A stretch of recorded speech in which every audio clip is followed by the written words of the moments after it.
Pascal. You are now rocking with that dude Pascal. We be going wild, Haitian in the building, so original. Got the haters catching feelings. Get your hands up to the ceiling and keep them held high. Cause St. Louis isn't ready. Forget about it, goodbye. Hold on, we just saying hi. Five somebody, rise up. Weekdays, catch us live. Somebody, let's go. Good evening. Good morning and good afternoon, everybody. Welcome to the Pascal Show. Hope you guys are all doing well out there. Hope this evening finds you in good spirits.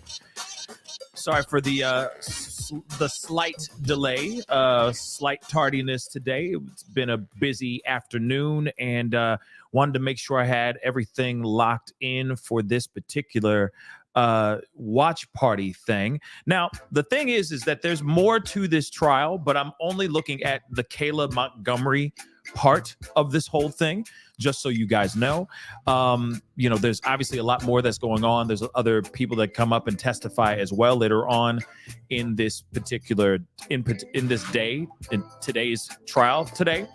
But we're here for the Kayla Montgomery stuff, for sure, because this is interesting. This is very, very interesting. And obviously the defense is in the middle of doing their testimony, because in Friday's testimony, when the defense came in and were questioning her during her testimony, she complained about her headache. She complained about having a headache. So they had to basically reconvene today. So that's where we're at right now, okay? So we're going to get into this thing. So do me a favor, hit that like button down below, crush it, send it past 300 likes as you guys start to file in. If you're watching on YouTube, if you're watching on Facebook, please be sure to hit that reaction button, please and thank you. That would really mean a lot. Of course, don't forget to hit that subscribe button if you're watching on YouTube. If you're watching on Facebook, crush that follow button on my Facebook page, please and thank you. All right, follow me on all my social medias as well. TikTok, Instagram, and X/Twitter, The Pascal Show, one word. You know, I cover a lot of stuff on this channel as much as I can. Also, please, if you are interested, please go over to my secondary channel, The Pascal Show Clips. I am taking out clips and also starting to put other content on the secondary channel, and it's called The Pascal Show Clips on YouTube. So please go over there and subscribe as well. Okay, and then of course, if you want to support, hit that join button down below. Become a member. That'd be greatly appreciated. Check out the Patreon if you just want to support in a different way. Patreon is in the ticker going that way right now as we speak down below me. Go check out PascalMerch.com. Got some really great merch over there. Trust me, you'll find something in there that you'll like, okay?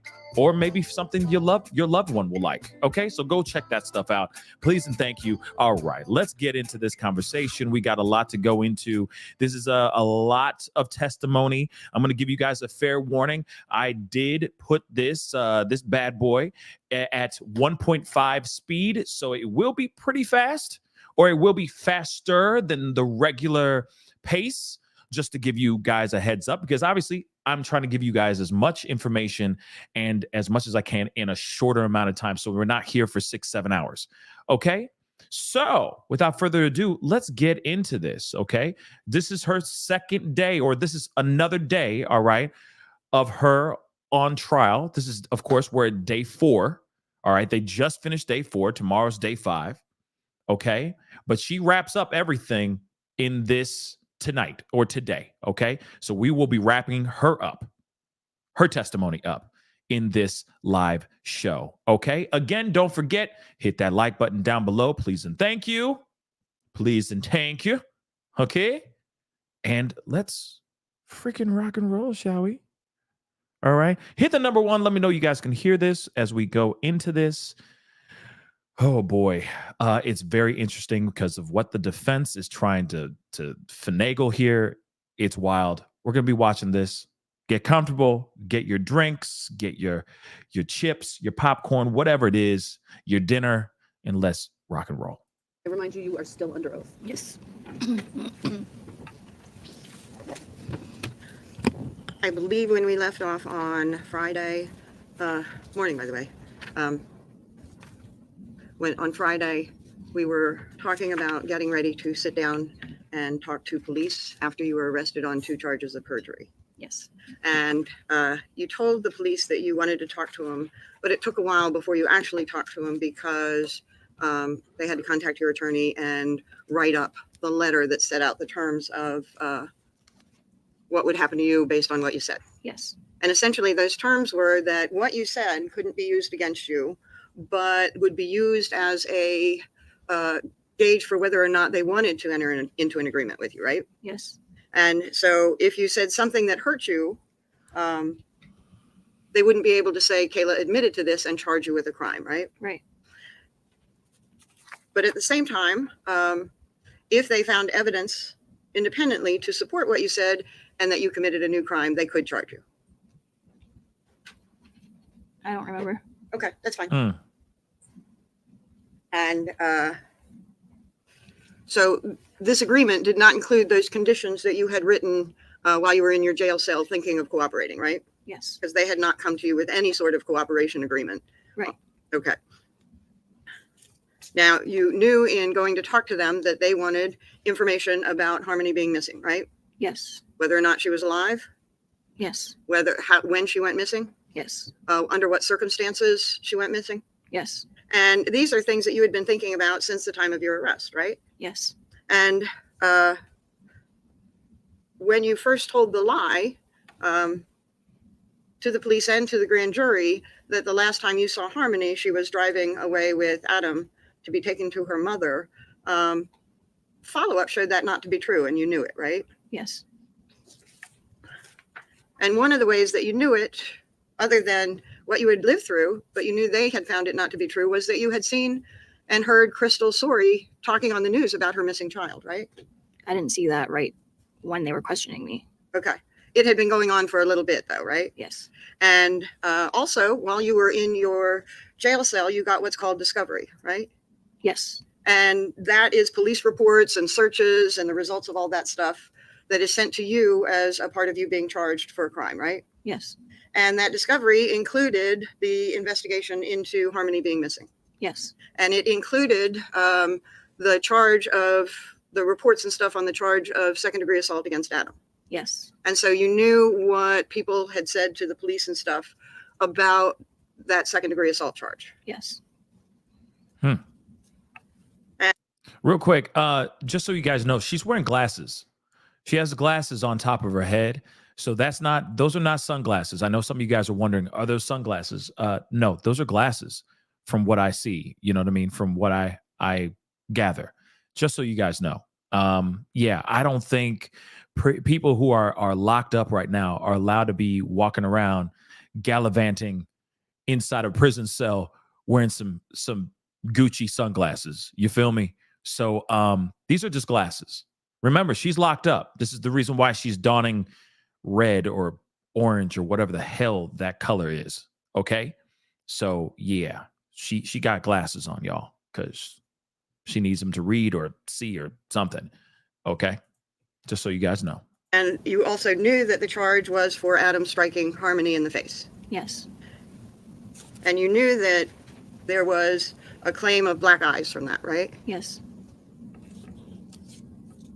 And when you told the police your story of what happened to Harmony, the allegation that you had was striking her in the face, right? Yes. And you included a story of black eyes. Yes. All right. So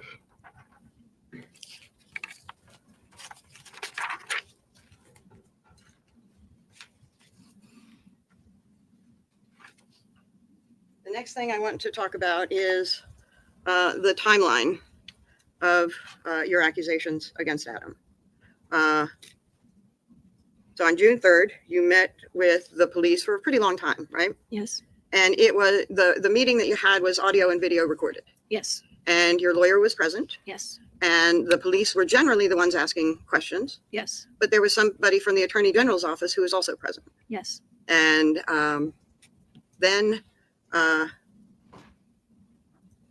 after that interview, and it was fairly long, right? Yes. There was a break in between, but between the two of them, it was really long. Yes. And then you got booked for the perjury charges. Yes. And during booking, you said something to Detective Dunleavy about Portland pie, Yes.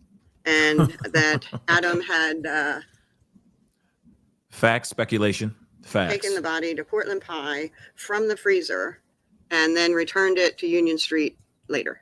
Yes. The plea agreement, well, then you talked again on the June 23rd. Yes. And on June 23rd, that was also audio and video recorded. Yes. Mhm. And about the same amount of people were there, Yes. and generally the same people. Yes. And after that, you did reach your deal, right? Yes. But, and you were out for the interview on June 23rd. You were back out on bail, right? Yes. And then, as we talked about, sometime in September, you got arrested and reincarcerated. Yes. And then sometime after that, you and your attorney reached, well, you got an agreement with the state. Yes. And under that agreement, you could serve a minimum of 2 years. I don't remember. I think you testified on direct that you got a 3.5 to 7 suspended and a 3.5 to 7 to serve, but you could get out. You could get 1.5 years suspended off of that, right? Yes. So that would be a minimum of 2 years. Yes. And you also got credit for the time that you had put in while on bail. Yes. And so your parole hearing comes up in a month or two? May. May? Okay. Now, after you reached the agreement, you pled Soon. to that agreement in November of Yes. 2022. Yes. And then in March of 2023, you had another meeting with the same group of people. Yes. And where was that meeting? At the Attorney General's office in Concord. And you were housed in the New Hampshire State Prison for Women at that time, right? Yes. And you were transported from the prison to the Attorney General's office to talk to him. Yes. And that interview was also recorded and video recorded. Yes. And generally, the police were asking the questions, Yes. and the prosecutor from the state might ask a few, Yes. but he was there for the whole thing watching. Yes. And then, so that was March of 2023. And then this December of 2023, you met with the state again, right? Yes. And was that the same sort of thing where you were transported from the prison to the Attorney General's office? No. Where was that meeting? At the Women's State Prison. Okay. And who was present for that? Myself and Chris and my lawyer and Amy. And Amy's somebody who works with the Attorney General's office? Yes, she's an advocate. Okay. And there you were not recorded, right? No. And that meeting was also a long meeting? Yes. Reviewing things that you had said before? Yes. Reviewing what your testimony would be at trial? Yes. Questioning some things that you had to say? Yes. And I think I said it, but it was not recorded. Right. And then you met with them again in January? Yes. Same sort of situation? Yes. That was around January 10? Yes. And was that about as long? Yeah. Going through all the stuff that you had said before? Yes. Questioning you on the stuff that you had said before? Yes. And getting ready to testify here. Yes. And then January 19, you met with them again? January what? Sorry. 19? Yes. And same situation? Yes. So that you're going over what you had said before, Yes. going over what you're going to say to the jury, Yes. and there might be some questions about what you said before, and so you kind of go back through it and work through that. Yes. And that was that it as far as meetings? Yes. Okay. And during all that time, you had plenty of time to review in your mind your memories and talk about things that you had said. Yes. Real So quick. we're going to talk about some of the things that you've said to the jury. Hold on, really quick. Okay, so I think we need to look at this a little differently. Yes, it's interesting, true. I'm reading you guys' comments as I'm listening to this, and I think it's important to understand that there is a possibility here on the reason why she has a chip on her shoulder with the defense, because the defense is trying to create a narrative to make it seem like it's not Adam, that it's that the responsibility, or at least some of the responsibility, is on Kayla. So I could see why she might have a bit of, as you guys said, snarkiness going on when the defense is trying to question her. Now, no matter what, she's trash. I'm going to be real. Her whole thing is trash, as we've talked about before. But I can see why she's the waterworks aren't on. She's not crying and all that stuff. You see what I'm saying? But at the same time, let's see how she handles this. Because remember, defense on Friday, when it was time for her to sit down and start getting cross-examined by the defense, she started sitting there going, I got a headache. Now she's got to face the music. Now she's got to get these questions asked or answered, right? Now she's got to face the questions that they're about to throw at her. The other thing, though, too, is I keep wondering, could this be a possibility of her actually saying, oh, I got a headache? So she has time to ruminate. She has time to practice with prosecution or whatever, get prepared, whatever it may be, get prepared for this particular case, with the defense. Maybe that's one thing I thought about this weekend, but it just popped in my head just now. So I'm like, wait, could it be that maybe she's getting ready and she's been cooperating, working closely with the state because she doesn't want none of this on her? Because you got to remember, if the defense is able to pull something out of her that is damning, she's screwed. She's absolutely screwed. Not only could she catch a charge, which I think she's going to be catching some charges from this anyway, even from the prosecution when they questioned her, right, during her testimony with the prosecution. But again, if she speaks out and talks and flubs up on one little thing, is caught on a lie, that's perjury again. And then, of course, on top of that, she could catch some charges, y'all, if she's caught red-handed in the middle of this cross-examination. So this is very interesting, like I said, and the defense is trying to paint this up to make it seem like something else, that it's not Adam, that it's her and all that. So I am curious about that. Somebody did say in a comment earlier that I want to pull up again. I wish defense attorney could ask her point blank if she's ever if she ever put her hands on Harmony too.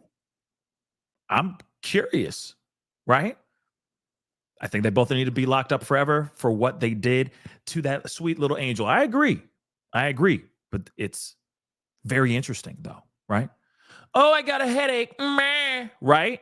Friday, she's sitting there, waterworks, And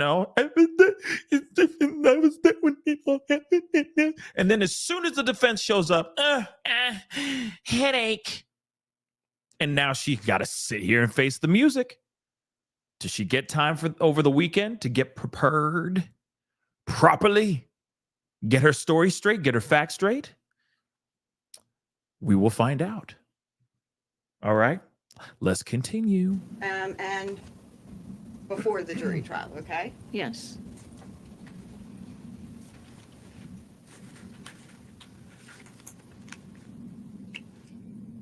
So you talked about after your eviction, which was November 27, Yes. you lived in your car for about 2 weeks. Yes, a few weeks. From November 27 to the day it broke down on December 7. Yes. A little under 2 weeks. Yes. Okay. And Thank you, as you're Janine. evicted, you take some items with you. Yes. Take some clothing for the kids. Yes. You take the toothbrush for Harmony. Yes. Make sure she can brush her teeth while she's in the car. Yes. We all had toothbrushes. Huh? We all had toothbrushes. Okay, so Declan and Seamus also were brushing their teeth. Well, they had baby toothbrushes. Okay. And so you made sure that you packed those things that the kids need for their hygiene Yes. and some clothes for each of them, Yes. Yes. in addition to what they were wearing. Yes. And then you probably got some extra bibs and stuff for when you're feeding Declan, Yes. and diapers Yes. and food. Yes. Okay. And extra underpants for Harmony. I don't remember. Okay. Of course you don't. You had outerwear for the kids, Yes. coats and shoes. Yes. Let's be real. She doesn't remember because no one gave a damn about Harmony. I'm sorry, but those are the breaks. She was basically the black sheep of the family, clearly. Or those other babies during that time were not old enough to be punished as severely as Harmony was. But no matter what, they didn't give a damn about no Harmony. We all know that. Let's be real. Remember, in the prosecution's testimony or questioning, I'm sorry, she even said, yeah, we got married on Harmony's birthday. Who does that? Who does that?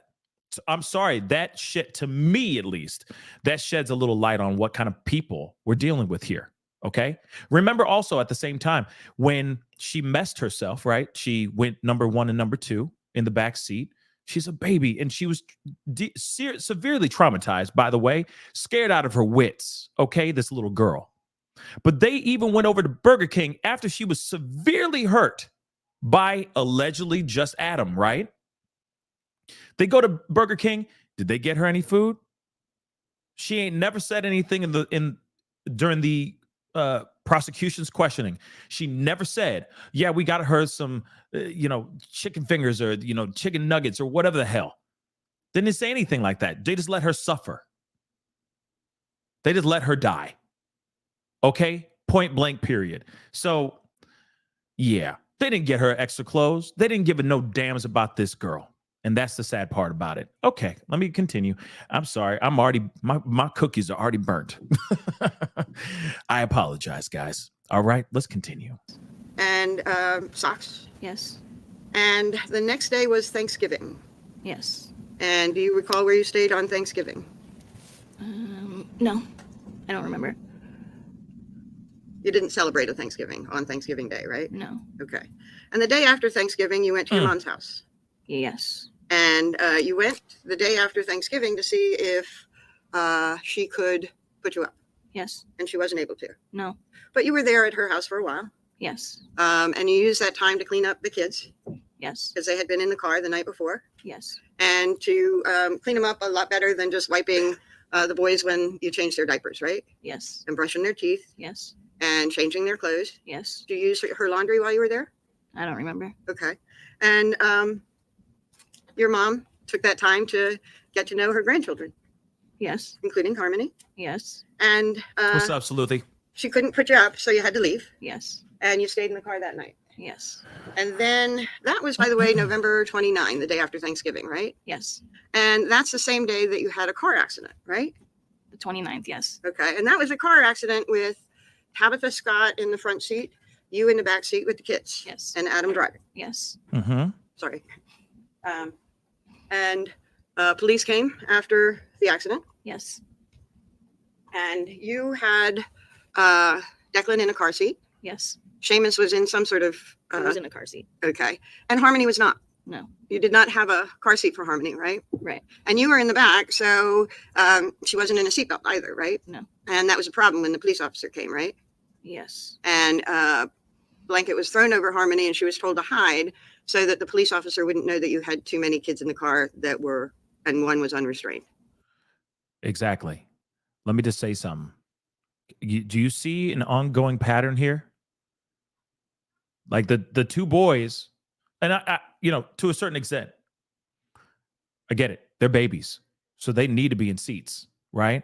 But at the same time, she was small. She was 5 years old. You're telling me do you see a pattern here? I'm just asking you guys, do you see a pattern? Because I most definitely see one, okay? There's a pattern here like a mother lover. Yes, thank you so much. Sometimes these words don't come into my brain, so you just said it right there. You know what I mean? Ding, ding, ding. Okay, winner, winner, chicken dinner. Exactly, favoritism. That should be like the key word of the day. You know what I mean? Favoritism. Ah, you know what I mean? Like it's Pee Wee Herman. Okay, but yeah, favoritism. No one cares. They didn't care. They didn't care. So they covered her up and they said, hide, don't do anything, don't move. You'll just look like a pile of clothes in the corner. Yeah, there's a pattern here, guys. Most definitely a pattern. And see, this is the reason why I feel that maybe the defense may be on to a little bit of something. I'm not sitting here saying that she had her hand in completely taking this little girl off this planet. But I think she had a hand in the that this little kid went through. You're telling me that she just sat there all the time? But no, Adam, no, she was involved in it. Okay? I will say that. I know I have no proof of that, but that's just what I feel in my gut. Now, did she have her hand in unaliving Harmony? I don't know. But I for sure know that she put her hands on this little girl and didn't give two damns about it. Why? Because there wasn't favoritism, or because there was favoritism. She was the black sheep and no one gave a damn. Or those two didn't give a damn. Those babies, those two baby boys don't know any better. Okay? They were just put on this planet. All right? But the ongoing question is, did she have a hand in the unaliving of this little girl? I guess we're going to find out if she slips up here or if she didn't do anything. The other thing, too, real quick before we continue, she already committed perjury before. You don't think she'd twist the truth just a little bit so she can get off and he can stay behind bars? So she can save her own ass? Remember, she committed perjury. That's why she's locked up. Like, remember that, y'all. So you don't think she's going to twist and turn things and try to maneuver, okay? Like one of these pathological lying gymnastics that she went through already, but she got caught. She might be performing again right now. Jumping through this obstacle course and just throwing every single move she got of BS. That could very well be it here too. Okay? I don't know why I did that analogy, but just ride with me. Okay? It's late. It's not really late, but you know what I'm saying. Let's continue. All right. Love you guys. I appreciate all y'all for being here. Don't forget to hit that like button down below. Please and thank you. Don't forget to hit that subscribe button if you haven't done that yet. That'd be greatly appreciated. I'll be following this and covering as much as I can on this particular case on the after the trial day is over. Okay. But let's continue. Okay. Yep. Sleuthy. Yes, I worry about that too. Because remember, she's already lied before during a grand jury proceeding. She lied before, but then she got caught with perjury, right? That's why she's locked up right now. And now she's up here talking and doing her thing. And a part of me, I feel like the jury's just sitting there going, do we really believe her? She really didn't do any of this. She just stood idly by as he did all this stuff himself. And she just sat there going, no, honey. Quietly, by the way. Quietly. No, honey, don't. No. You're going to put her in no. You're going to put her in the ceiling? No. You're going to get lime? No. She just did that the entire time quietly? The hell? Part of me feels like she went and bought the lime. Part of me feels like she went and got the diaper bag. Helped zip that little girl up. You know what I mean? All the gruesome details. She's just literally deleting herself out of the situation.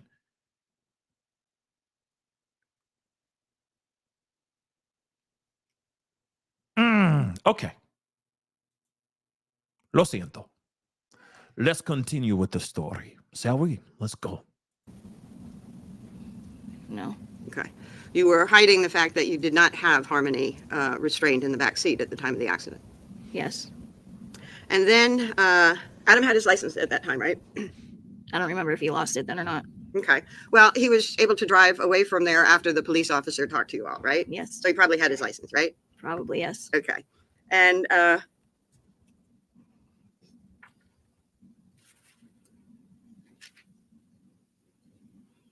Tabitha Scott, your friend that was in the car at the time of the accident, she was a friend, right? Yes. And she really liked Harmony, right? Yes. She would play with Harmony, right? Yes. And sometimes play dress up and stuff like that with her, right? No, but okay. I don't remember that happening. Okay. Remember taking photographs and like photoshopping them to put stuff on them and stuff like that in Yes. photographs? Okay. And Tabitha was somebody that you would have babysit the kids sometimes. Yes. And sometimes it would just be Harmony and you would take the two boys with you, or sometimes you might do all three. Yes. And your accident on the 29th, do you recall that being in the afternoon? I don't remember. Okay. And do you recall if you went to your mom's before or after that? I think I went to my mom's later that night. Okay. And Harmony did not have black eyes when you went to your mom's, No. right? So she did not have black eyes when she was in that accident, right? No. Pardon? No. Okay. Now,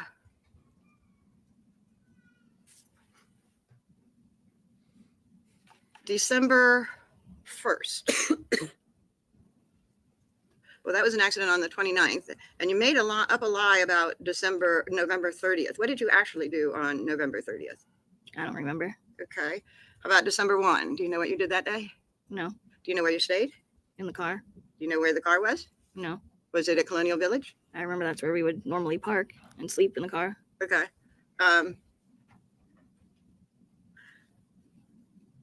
You said that Anthony Bodero, and am I pronouncing that right?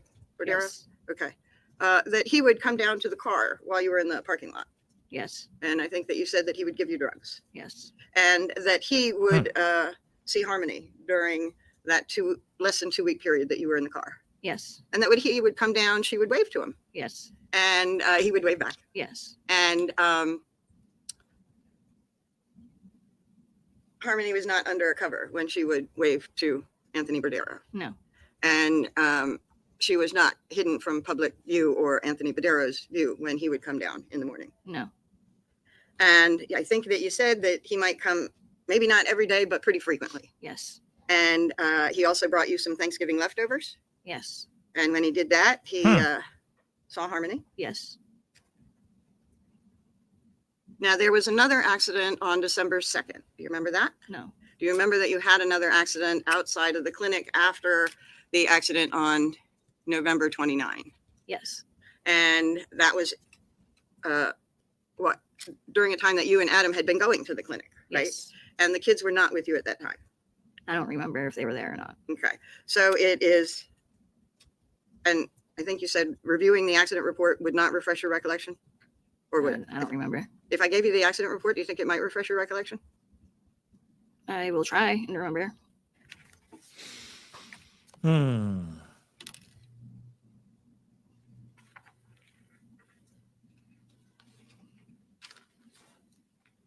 I've got a 1, 2, 3, 4 page document, and I've actually highlighted the date on the first page just because there's so much information. But do you think if you review the accident report, it might refresh your recollection that your kids were not in the car? Okay, I'm skipping this. I remember the accident, but I don't remember if the kids were in the car or not. Okay. Even looking at this, I don't remember. That maybe Tabitha or maybe the police asked you about that as well Yes. during your interview, right? Yes. Selective And that in you memory, said right? that maybe Tabitha or maybe your mom was babysitting the kids. Yes. So if you were in the accident and the kids were not with you, they would have been with somebody that you trusted to babysit them. Yes. Assuming, yeah. That's interesting, Harmony though. would not have been hidden from whoever that babysitter was. No. Harmony would not have been hidden from public view. No. Harmony would not have been hidden under a blanket. No. Now, do you recall it snowing at all while you were staying at the Colonial Village parking lot? I know that there was snow on and off. Okay. There was actually a bit of a storm. Do you remember that? Yes. Okay. And that was when you were parked at Colonial Village. Yes. And did you go inside to the Bodero's residence during that storm? I don't remember going in there. Okay. Did you ever take the children into Mr. Bodero's residence to brush their teeth or to clean them up or anything like that? I remember bringing the kids up to his apartment, but I don't remember when that was. Okay. Huh. So let's talk about living in the car. Now the thing is this was a few days, right? If I got the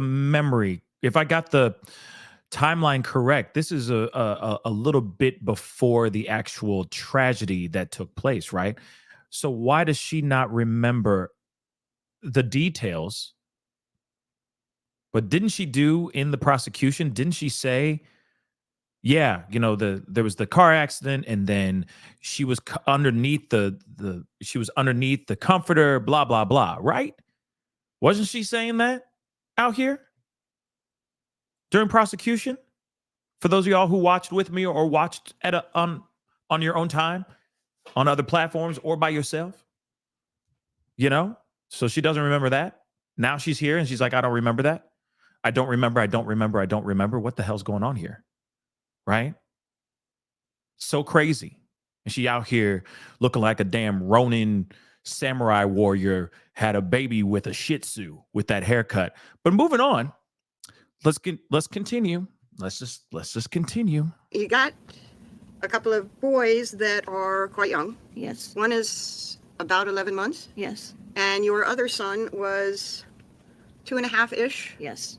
And they can only stay in the same position one time for a certain amount of time, right? Right. And then they start getting pretty rambunctious, right? Yes. And fussy. Yes. And Declan, if he gets fussy, will cry, Yes. and that'll make Seamus cry.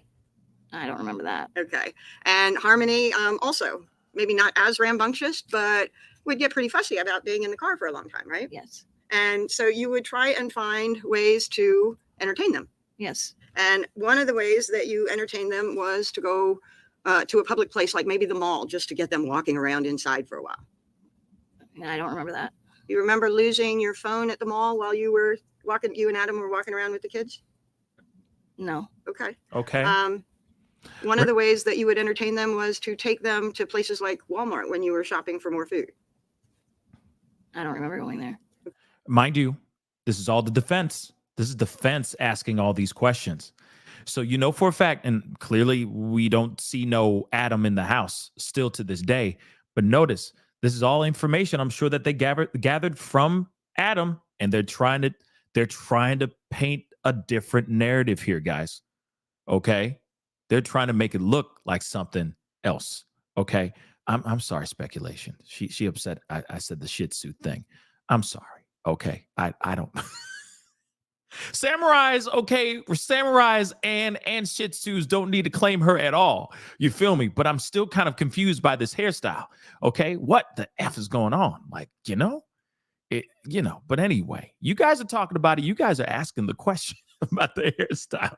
I had to say something, okay? I'm reading y'all comments, all right? Yes, I'm sure your Shih Tzu is beautiful, okay? Let's move on. Okay. What were the ways that you entertained them? I don't remember what we did with them. I just remember living in the car. Okay. But you didn't have the children in the car 24/7, right? I don't remember. Okay. Did you play or take them to walk on those balance beams and stuff on that little play center at the back of the parking lot at Colonial? I don't remember. Okay. Let's talk about the food that you had. You would eat things like tortilla wraps, Yeah, we had tortilla wraps. bananas, Yes. peanut butter, Yes. apples, I don't remember apples. baby food, Yes. cereal, Yes. formula. Yes. And if you had cereal, you had milk. I don't remember keeping milk in the car like that, but Okay. possibly. So if you had baby cereal, Seamus would just eat it dry. Yes. And what was Seamus eating at that time? He was doing a mix of baby food and real food. Yes. Okay. And sometimes you'd feed him your food, Yes. little bits, right? Yes. And you'd have to make sure that he took it and put it in his mouth, right? Yes. Instead of dropping it on the car floor. Yes. And Declan had formula. Did he also It's not. Baby food. baby food? Yes. How about the cereal? No. So you would have to turn around and feed Declan in the back seat, or would you put him on your lap and feed him in the front seat? I'd turn his car seat around so that he'd be facing that direction so I could feed him. Okay. And diapers? Yes. So when Declan or Seamus would go to the bathroom in the car, they would be Yes. going to the bathroom in diapers, right? Yes. And Declan, his diapers didn't smell too much, right? Because he was still just a baby. I don't remember. Okay. But Seamus's diapers would smell, right? Yes. And so Seamus and Declan are both going to the bathroom in the car in their diapers, Yes. and you would change them where? In the car. And all the time? If we were just living in our car, yes. And then you would throw the diapers in the dumpster? Yes. And certainly in Colonial Village, you had a dumpster nearby. Yes. And then you would try to clean them up more than just the wipes when you change their diapers, right? Yes. And that would be in public restrooms. I don't remember going to public restrooms. Where would you clean them more than just wipes? I don't remember. But you remember that you would. I remember cleaning them with wipes. I don't remember bringing them to any like restroom or stuff like that. I don't remember that. Okay. So you talked about going to your mother's on the 29th of November. Is that the last time that they got a thorough cleaning? I don't remember. Okay. Well, you wouldn't do that to your kids, right? I wouldn't, but if I was stuck in the situation I was stuck in, then yeah. The defense is trying to paint something very interesting, guys. They're trying to paint something. Not only are they trying to make it seem like, and of course, like I said, I'm not a lawyer. I just play one on TV, okay? This is just my assumption. This is just my breakdown of what they're trying to do. One, they're trying to mess with the timeline. They're trying to mess with her memory. They're trying to prove without a shadow of a doubt that, hey, her memory may be a little off. So maybe the things that she remembers seeing may not be fully what she saw. If you notice, they're asking all the details of all these little things. Then on top of that as well, they're trying to attack her as a mother. Hear it. Listen. I mean, you definitely are hearing about the whole last bath situation. Oh, you mean you're saying days before her passing, the last time these kids had a thorough cleaning was when they went to that, her relative's house and did such and such and had the bath?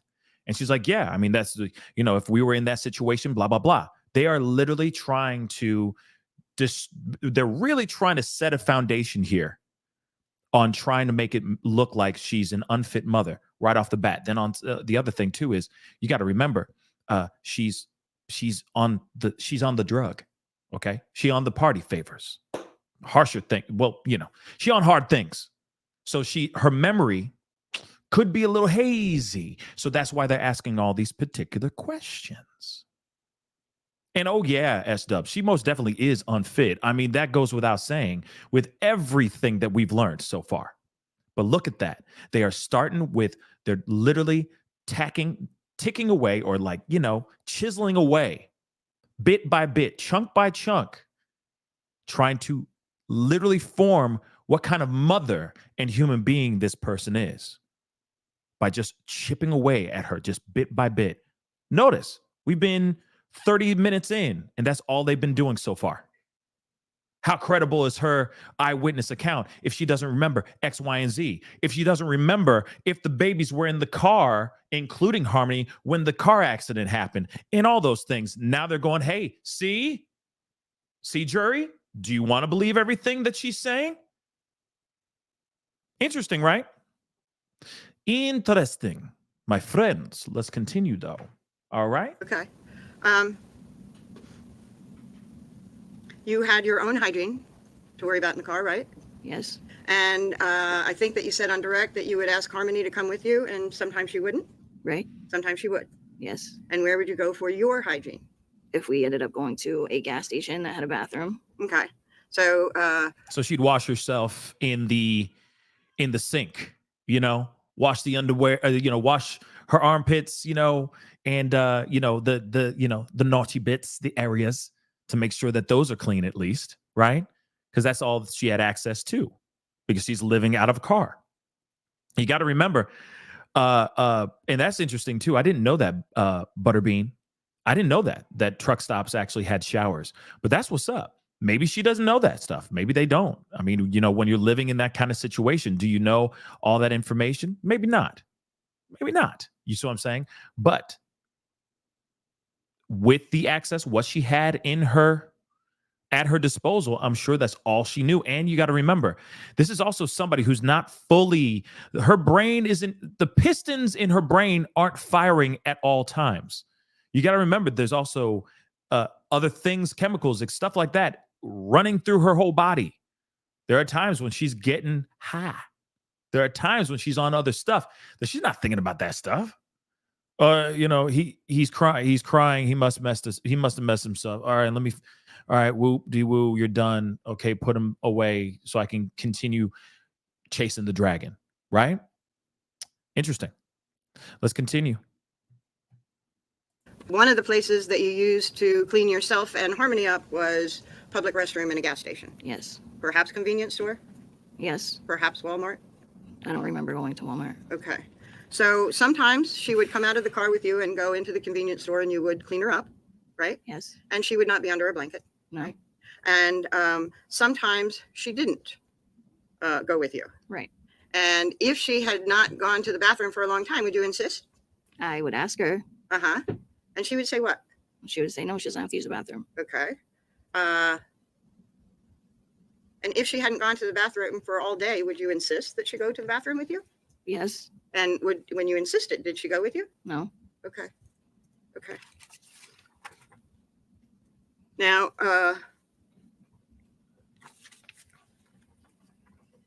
Thank you, Tattoo. Appreciate you. you talked about sometimes Harmony would go to the bathroom in the car. Yes. Was she wearing underwear during that whole time? Yes. Where did you clean her underwear? We didn't clean her underwear. Okay. So, Oh my God. and I think that you said it was, Hold up. Oh my God. This girl went through some things, y'all. What? You didn't wash her underwear? So she was just marinating in her own funk? Real talk? Hamburger. urinating and defecating in the car. Yes. And I'll call it pee and poop. Okay. Yes. And so you said that she did both. Yes. And then, so suppose she peed in the car. What would you do to clean it up? We would change her clothes. Okay. What else? That's it. Would you clean the car? Wipe the seat. Yeah. Okay. And would you clean the underwear that she was wearing? No, they'd get put in a bag. Okay. So you had like maybe 7 or 8 or 9 pair of underwear for her to wear? I don't remember. Okay. Okay. And you said we would clean her up. That would be you and Adam? Yes. And when she, how many sets of clothes did she have? I don't remember. Probably just a couple, right? Yeah. Sustained. Do you know if you had more than a couple? I don't remember. Okay. But if she urinated in her pants, you would have to not only change her underpants, but also her leggings, right? Yes. And do you know if you had a bunch of leggings as well as a bunch of underpants to replace them? I don't remember. Okay. And then when she pooped, you would clean her? Yes. You would wipe her with the baby wipes? Yes. And then would you take her to a public restroom to get her more clean? No. Overruled. Pardon? I don't remember. Sorry. You don't No, remember. I don't remember. Okay. So, Trash. and Oh you my- would sort of understand that she was going through a difficult time because of so many changes in her life. Yes. And so you would understand and tell her, Harmony, I know this is difficult, but you really have to tell us when you go to the bathroom, Yes. before you go to the bathroom, right? Yes. Because, and you try to encourage, come with me, we'll take care of it, we'll be in the bathroom, come with me, right? Yes. By the way, you're right, Madeline. I just need to give you a shout out. Yeah. The answer was no. She didn't say, I don't remember. She didn't say any of that. She just said no, y'all.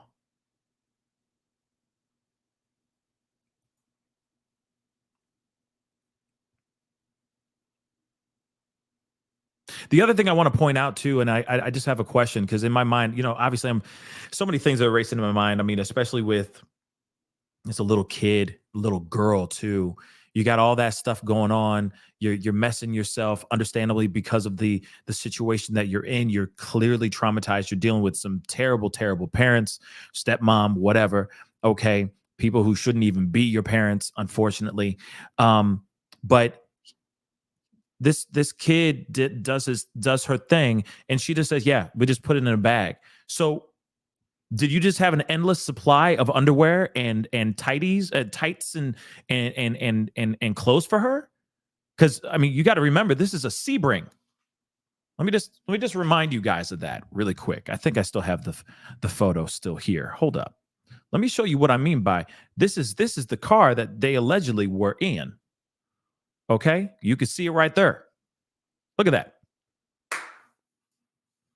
That's the car that they were literally basically in.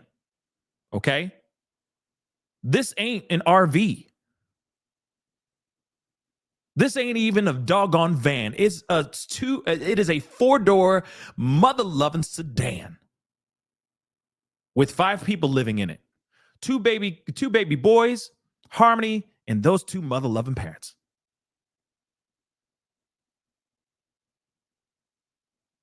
So if a girl goes, listen, when kids go boo-boo, when they go number 2, that clears out an entire that clears out my home. Okay. You got to open up the windows and everything, especially if they're on formula. Let me tell you, them formula poops are no freaking joke. If you feel me, hit the number 1. Okay. For all you parents out there, you know exactly what I'm talking about. And I still like have I have PTSD. I could smell it right now. Okay. But parents, if you feel me and if you know exactly what I'm talking about, hit the number 1. All right. You know exactly what I'm talking about. All right. That stuff. Holy God. All right. Holy God. All right. So imagine you got 3 babies. You got 2 literal babies, and then you have 5-year-old Harmony, and they're all doing their business back there. Okay. One that's potty trained, but she is clearly traumatized, and then 2 babies that don't know no better. Okay. Yeah, I got triggered. Nicole, I got triggered. Trust me, man. You don't. Okay. Clears out a room. So imagine that all in that car. All up in the car. Yeah, you could open up windows, sure. But this is wintertime. Northeast. It's cold as hell. Okay. But the main question outside of that, all of that, they're all living in that. Okay. They're all living in that. But these kids, I mean, the kids are diapers, the 2 boys. But Harmony is underwear. So they're taking the underwear out off of her, cleaning her up for the most part. I won't even say that's a thorough cleaning, but that's whatever. And throwing her underwear into bags. So then did she just have a copious amount of clean underwear that she just kept cycling through nonstop? Or did you recycle them mugs when they dried off? Which is even more disturbing. Imagine what this little girl went through. Real talk. It's unbelievable, y'all. It's really, really unbelievable. But let's continue. Like, so that car, this ain't a huge, this ain't like some huge boat of a car, okay? 4-door sedan, y'all. Terrible. They're literally just trying to make her look like the worst parent in the history of parenthood. Let's keep it real. And did you ever buy pull-ups for her when it became more than a one-time thing? I don't remember. Of course, Okay. you don't remember. Something you might have thought of, right? Okay. I don't remember. Okay. And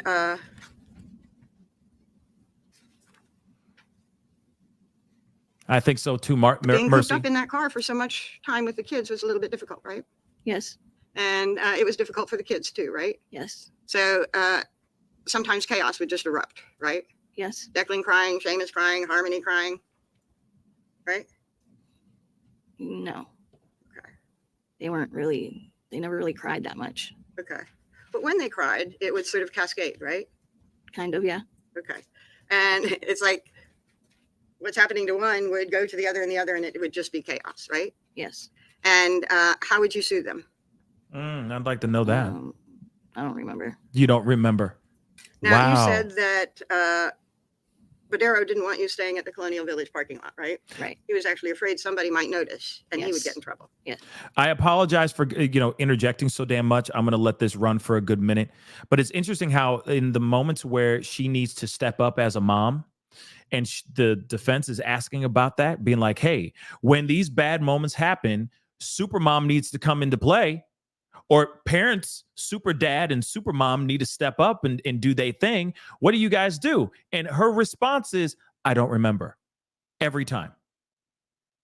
Interesting. Isn't that weird? Don't you think that's a little bit odd?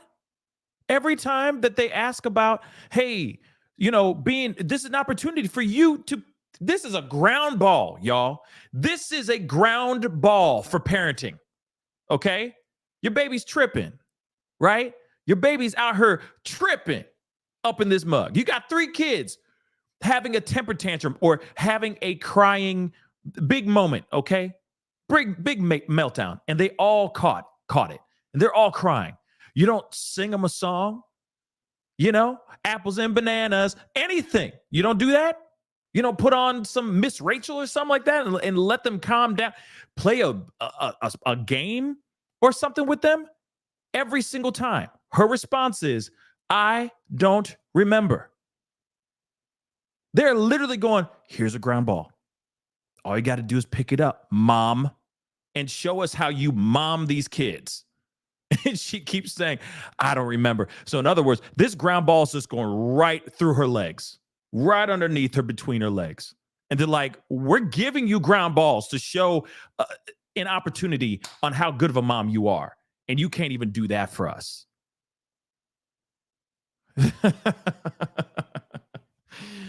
Oh, this is so bad.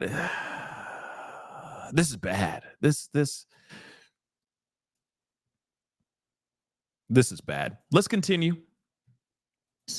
But you also said that he came down daily or every other day or so to give you drugs. Yes. So you didn't want to come down and in public hand drugs over to a car that's squatting in a parking lot where it shouldn't be. Right.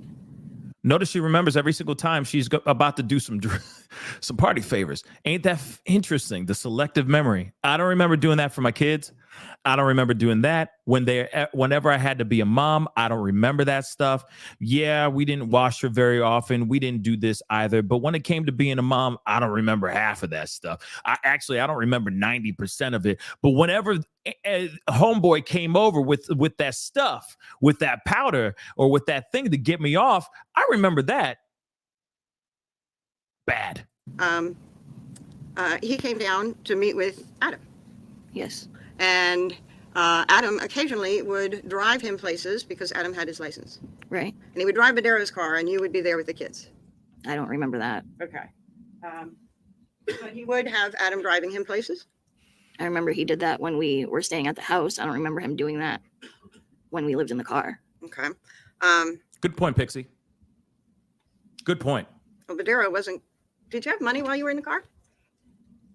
Not really. Okay. So you pretty much had to count your pennies when you bought more food and stuff like that? Yes. And you couldn't splurge in anything because it was pretty tight, right? Yes. But when Adam would meet up with Mr. Madero, he would be able to get some drugs. Yes. And Anthony Madero was not giving him drugs for free. No. Right? Adam was doing Anthony some favors. I don't remember that. Hold on. Approach. Okay, I'm going to skip this. After a while,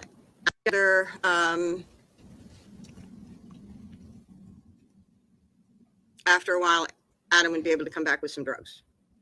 Not when we were living in the car. Anthony Madero was not giving out drugs for free, right? Overruled. Right? Sometimes he would, sometimes he wouldn't. Okay. And actually, on the day that your car died, and you described going to the clinic and coming out and going to Burger King and then going back to the parking lot, Adam asked you to go out to Anthony Madero's to get some drugs, right? I don't remember. Okay. And he asked you to do it because Anthony might front you a bag because he never says no, right? Approach. You see, okay. So Anthony Badero had no problem hooking her up. Notice that Adam was like, no, you go get that stuff because maybe he's a little sweet on her, maybe softer on her, or favors of the spicy kind.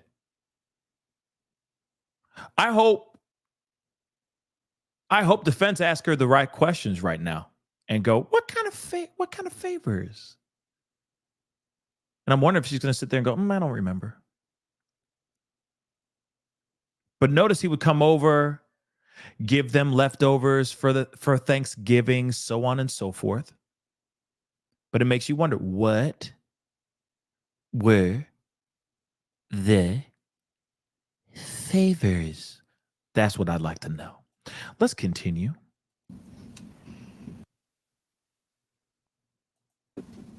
He asked you to go to, and that he asked you to go to Badero's to get drugs that day because Badero would front you. Overruled. It's cross-examination. You may proceed. Yeah, straight up. Pimp my ride. Pimp my wife. You know, that kind of thing, right? Yeah, that could very well be what the situation is here. It's bad, but no exhibit. Okay. Would front you a bag because he never says no to you, right? That's not true. Which part? That he never says no to me. Okay. But on that day, that's why Adam asked you to go up to Badera's to get some drugs. I don't remember that day. Of course you don't remember. Overruled. I'm going to show you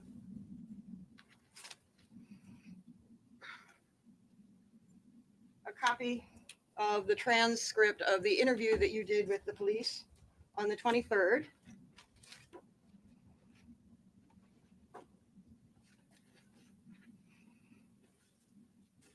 And it's marked Defendant's Exhibit 2, D2 for ID.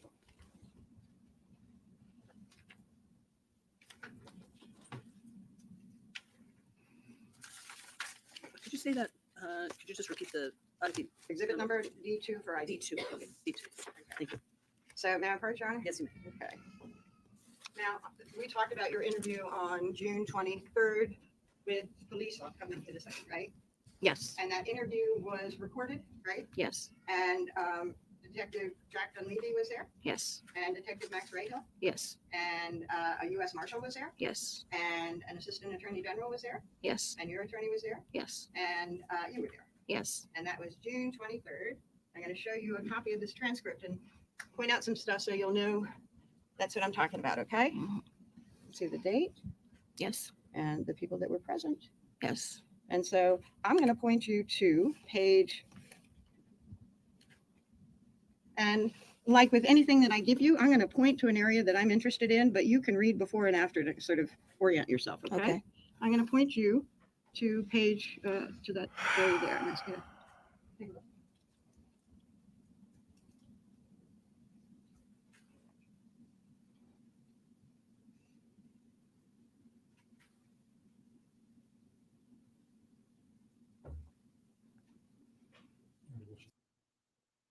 Still reading, and still reading, and still reading. Okay.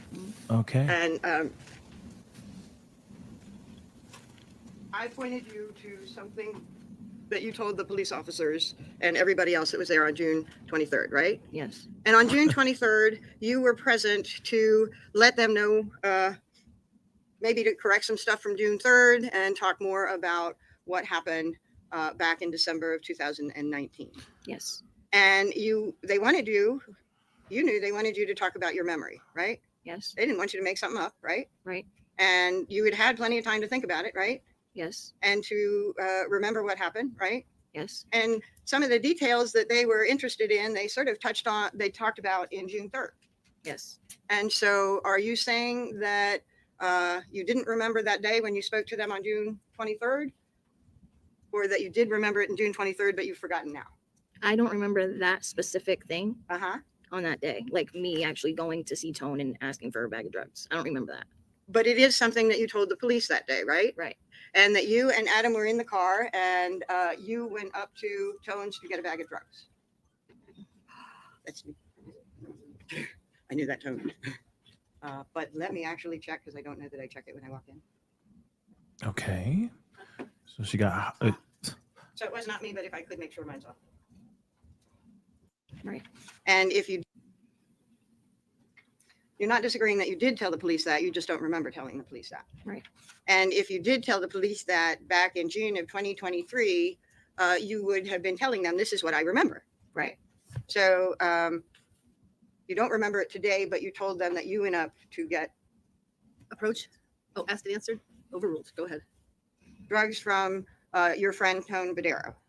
I don't remember that specific thing happening that day because I've done it a lot of times. Okay, but you're not disagreeing that you told him that that's what you did that day. Right. Okay. And Tone sometimes will give you drugs for free, Right. but that's not what he normally does. Right. Okay.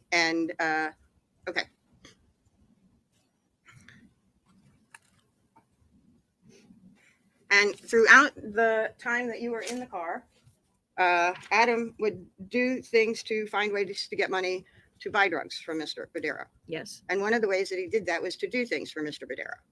Not while we were living in the car. Okay.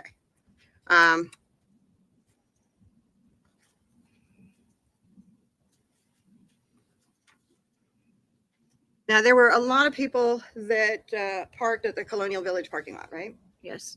And it might not have a whole lot of people during the day, but in the morning before work and in the afternoon after work, it was pretty full. Yes. And you did not want to be noticed in the parking lot Right. because somebody might tell on you and you'd have to leave. Right. And you wanted to be there close to Mr. Badero's apartment. Yes.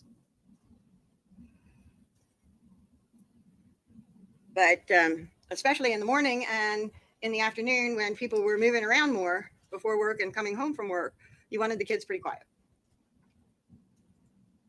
If they were quiet, I don't remember. Well, you didn't want your children screaming in the car, right? Right. You wouldn't want that cascade of chaos where Declan might cry and then everybody starts crying. That's not a normal thing that would happen. And you wouldn't want it to happen, right? Right. You would want them, especially during that time period, to be pretty quiet so nobody notices. I don't remember that. Almost every morning, you went to the clinic in the morning. Yes. Maybe you missed one, but certainly not. It was a regular daily thing, right? Right. You would get up and you would leave the parking lot, go to the clinic, get your dosage, and then go off somewhere else. Right. Might go to Burger King, Yes. might go to a gas station, Yes. might go to some other place and use the facilities and restroom. I don't remember that. Okay, if you went to a gas station, you would use the facilities, right? Right. But you, never mind. Okay. There were other places that you went besides a gas station and Burger King, right? Right. Okay. And if facilities were available to use, you would take the opportunity to take the kids out and clean them up. Yes. Okay. And if Harmony had messed her clothes, would you hand wash the clothes? Overruled. No. So We she. changed her clothes. Okay. Wow. But if she peed in her pants, her clothes would still smell like urine. Right. And if she Yeah. did it a lot, you had a limited amount of clothes, right? Right. Thank you. And if she pooped her pants, What did you you'd do? also have to remove the clothes and change them with something else. Right. And you didn't have 2 weeks worth of clothes for Harmony. No. As a matter of fact, you described what Harmony was wearing, and it was pretty much the same thing the whole time, right? Facts. No. The leggings that you remembered that she was wearing, Right. those were the leggings that she was wearing when she left the house. No. Okay. These two were terrible pieces of. And I was talking about money that Adam would find ways to get some money. You were not working, right? Right. And you were not pulling in any money, right? Right. You were watching the kids. We were staying in our car. And you were watching the kids, right? Yeah. And you were not working. No. And you talked on direct when you were being questioned by the state, and you said that you had confessed to your crime of theft at Dunkin' Donuts, right? Yes. And you said that you had taken responsibility for that crime, right? Yes. Well, you actually got caught in that theft, right? Yes. And you were given an option of writing a confession and reaching a restitution agreement, or the police would be called. Yes. And so accepting responsibility was taking the lesser way out of the problem so that you wouldn't get a theft charge. Right. And you reached an agreement to get out of criminal charges. Right. Okay. You were held responsible for that charge, for that Yes. crime, right? Yes. Just in a different way.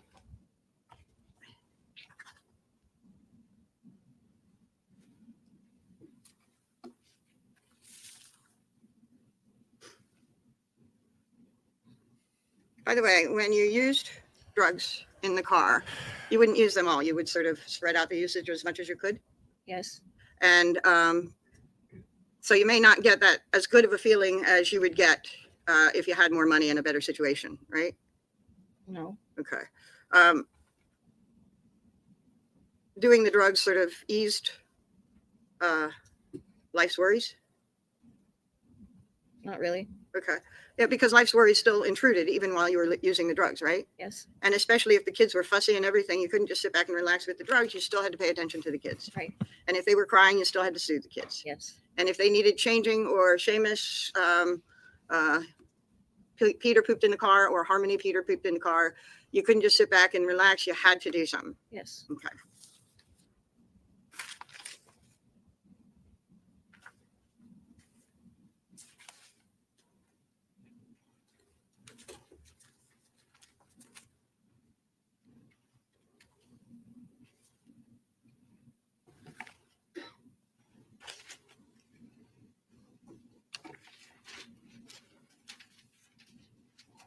We talked about those several statements that you gave to the police and the prosecutor from the Attorney General's office about the death of Harmony. Yes. And those stories changed a bit over time. Yes. And when you first told the story, you said that Harmony was peeing and pooping in the car and Adam punched her 10 to 15 times in the parking lot of the Colonial. Yes. And that it was like at 2 or 3 in the morning. Yes. And when the officer asked, you mean in the overnight hours? You said, yes, it was in the overnight hours that this happened. Yes. Because something did happen at 2 or 3 in the morning on the day that Harmony died. Yes. And that was that Adam got in the car and Harmony did not wake up. No, that's not what happened. Okay. What happened at 2 or 3 in the morning on that day? Harmony had an accident and Adam kept punching her in the head. Okay. At 2 or 3 in the morning. Yeah, it was still like it was the middle of the night. And so in the middle of the night at 2 or 3 in the morning, you're saying that Adam punched her 10 to 15 times. Yes. And Harmony was crying, Yes. screaming. Yes. Declan would start screaming. I don't remember what Declan and Seamus were doing. Well, that cascade effect that when one of them is crying and there's chaos in the car, all of them were crying, right? Not really. Okay. And then what did you do? What did I do? Yeah.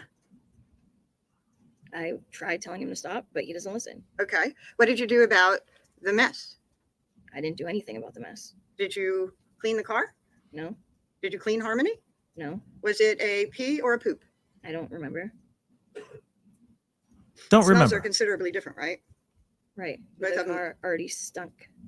It stunk from all the kids living in the car, eating in the car, peeing and Pooping in the pooping car. and food being left around the car, right? Yes. And body odor.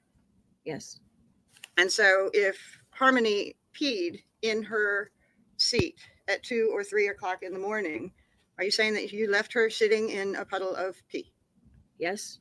And if she pooped at 2 or 3 o'clock in the morning, you're saying you left her Chilling. sitting in her own defecation? Yes. Trash. Why? Because I was scared of Adam. Did he tell you don't clean her up? No, but when I told him to stop, he gave me the crazy eyes that he has. And I just didn't want to do anything because I was scared of him. Nah, it's because you were lazy. It's because you were lazy. It's not scared. You're scared to clean up one of the children, your stepdaughter. Nah, bruh. Nah, son. Nah.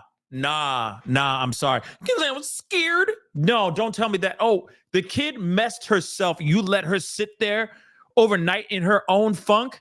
And the only reason why you didn't clean up after her and do your motherly duty, your parental duty, okay, is because you were scared of Adam for doing something that would not only help her, of course, because of her hygiene, but also relieve the smell that's in the car in the first place? Like, what the man? And then look how aggravated she's getting too. She's because I was scared. She's getting all so defensive. I just want to curse so bad right now. I want to say so many bad words right now. I'm so angry right now. Like this woman really, there is a special place in hell for people like her. And Adam, let's not forget about Adam, okay? Who still hasn't shown up, by the way. But she allowed this to happen as well. Not because she was scared. It was because she's a terrible piece of trash mother. And also because she's freaking lazy as a mother lover. Let's continue. Oh, my Lord. I really want to curse so bad right now. But this woman is less than garbage water. She is less than garbage water. Do you understand that? Same thing with Adam. Both of them are trash. Shoot, they're less than trash. Okay? Okay. And then things calmed down and everybody went to sleep? No. Everybody stayed up? I don't remember if everybody stayed up, but I know I didn't go back to bed.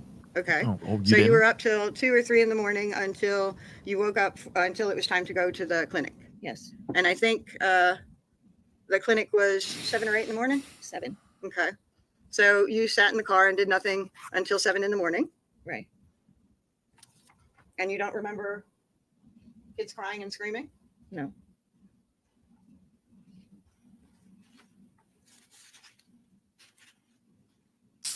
I believe that you testified to on direct that Adam woke up and smelled pee or poop. Yes. Do you know which that was? I'm sorry. Urination or defecation, do you recall? No. Okay. And he got mad at her for peeing or pooping in the car. Yes. Was it a fresh pee or poop? I don't know. Okay. So you don't know if she peed or pooped in the car from 2 or 3 in the morning? No. Okay. And one of the things I think that you described Adam saying at one of the things was, why don't you let us know? Yes. Like he's surprised at Harmony that she's smelling in the morning.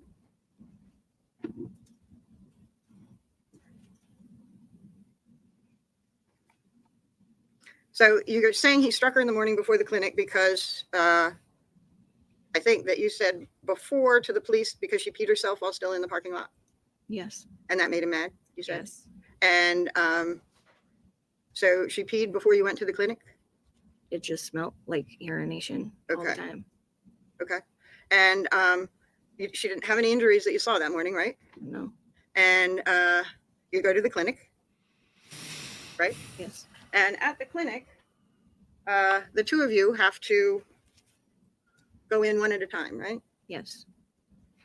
And the reason that you have to go in one at a time is because somebody had tattled on you at some time earlier for leaving the kids in the car while the two of you went together. Yes.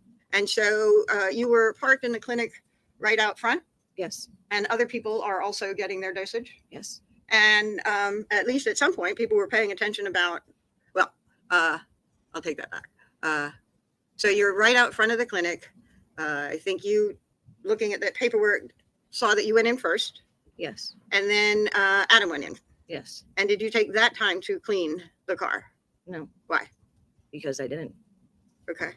Because she's trash. I think you testified that when Adam got in the car, you said, I'm hungry, and I'm sure the kids are hungry. Yes. And it was you that wanted to go to Burger King for food. Yes. And did you want to go to Burger King because you were hungry? Yes. Did you want to go to Burger King because you wanted to clean the car? No. Why not? I didn't. Okay. Just you were hungry and you thought maybe the kids were hungry too. Yes. Okay. And Adam drove to Burger King to get you food and food for the kids. Yes. And Adam was not interested in food, right?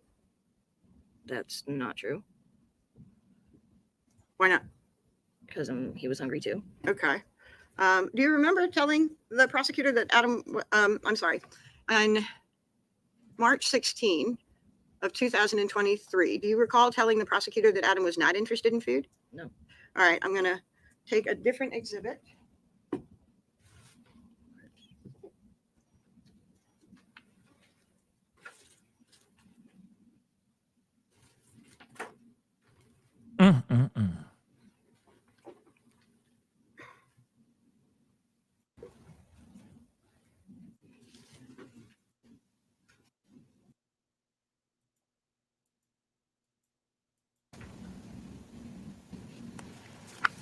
So here it is, not quite as pretty. I'm going to be asking you about this, but you could read before or after. Okay. Let her read that stuff. You told the police that Adam, Going back. All right. Trash. so you, during that interview, told the police that Adam didn't care if he ate or not, right? Right. He wasn't there because he wanted to eat, right? Right. And if the prosecutor said in opening that he went to Burger King because he wanted to eat, and he did eat while driving away, that's not your recollection, right? No. And that's not something you ever told the police, right? Right. It's just plain wrong. No, withdraw.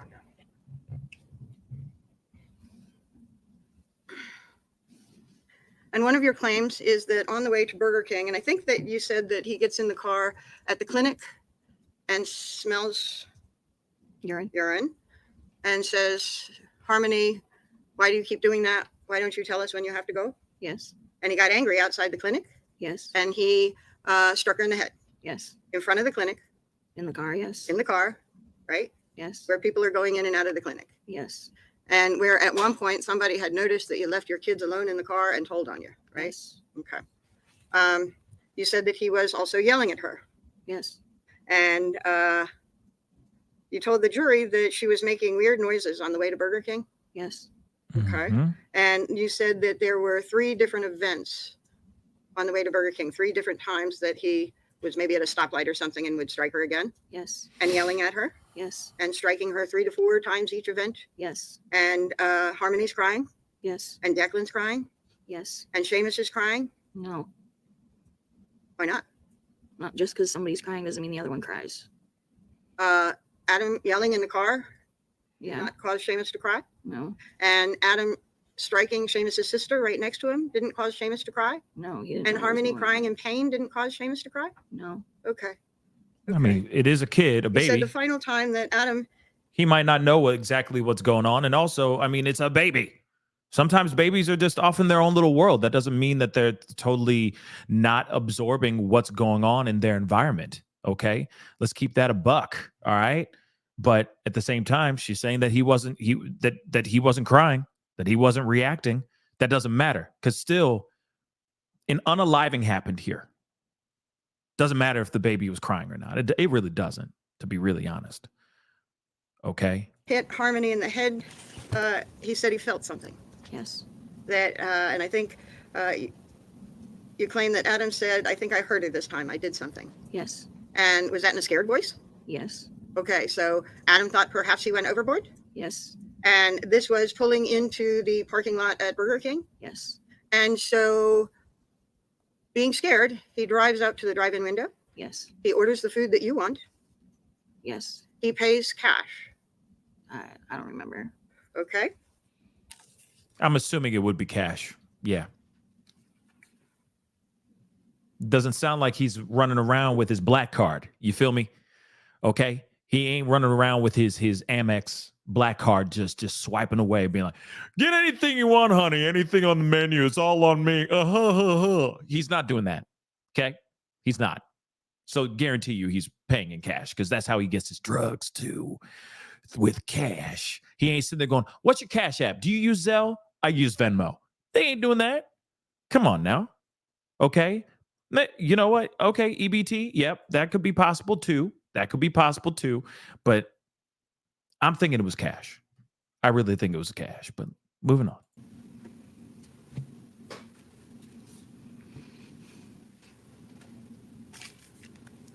When you spoke to police back in June of 2022, you recalled that he paid in cash.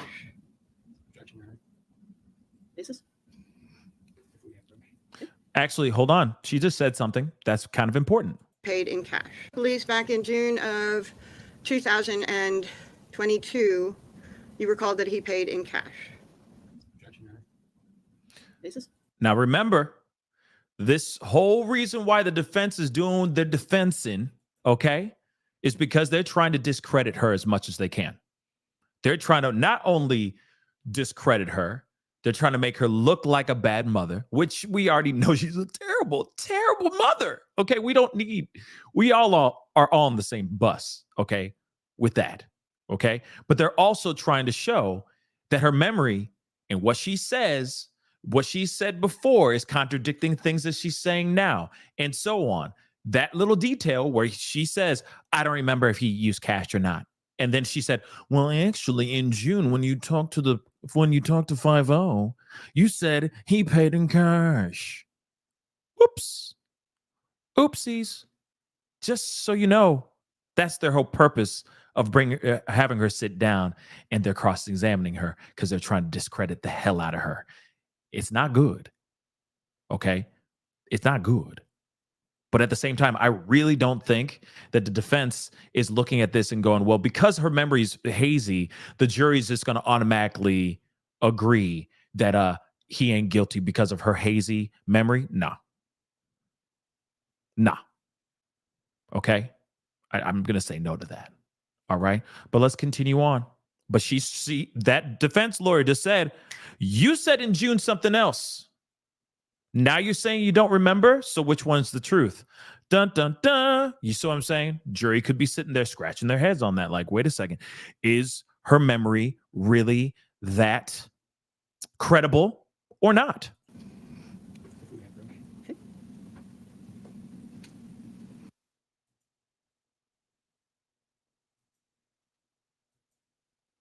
Rise for the jurors, please. Yep. And then they Save go your into pointers, ladies and gentlemen. they go into a little bit of a break. Okay. But that's part one. All right. That's part one. Again, I appreciate you guys being here. We're moving on to the next part. We got more. And hopefully I got this in order. Hopefully I have this in order, man. I really, really hope I have this in order. Please forgive me if I have this not in order. Okay. Hold on. Hopefully I do. Hold on. I think this should be it. Okay, this should be it. But what are your thoughts so far? You see what I'm saying? What are your thoughts on this so far? To me, I feel like obviously the defense is trying to build a little bit of a case against Kayla, trying to make it seem like she ain't, what she's saying has no merit because she keeps moving the goalpost. She keeps changing her narrative herself. And they're going, well, wait a second. That don't make sense. That don't make sense. You said this before, and now you're saying something completely different. Even if it's months later, your story has changed a slight bit. But remember, Friday, when she was on the stand again, doing her testimony with the prosecution, she said a few things there. Then now she's sitting here saying, I don't remember. So it's not good. But I don't see this being some sort of hung jury or anything of that sort. They're going to be Adam going to be locked up for a very, very long time. But will her testimony really have merit? I guess that's still going to be a thing that we're all going to have to sit and wait, for the results on, right? But let's continue. I think this is part 2. I hope I have it right. Let's continue.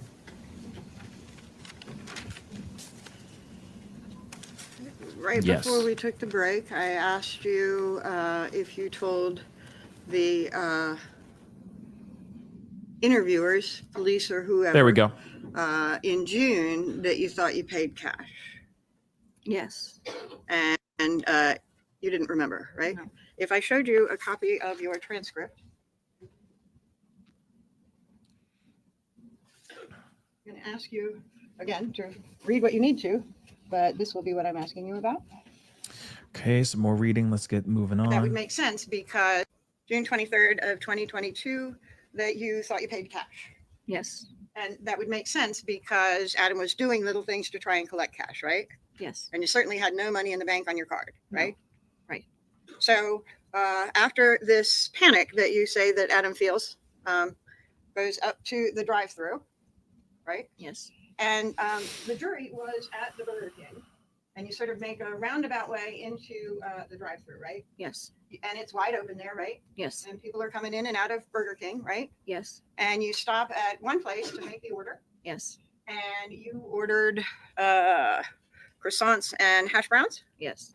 and this was for you and the kids. Yes. And then you pull around, turn, and go to where you actually have communication with the live person. Yes. And the first thing that you do before you get your food or anything like that is turn over, but Adam is doing it because he's in the driver's seat, right? Right. Turning over the cash. Yes. Might have been card, but probably not, right? Right.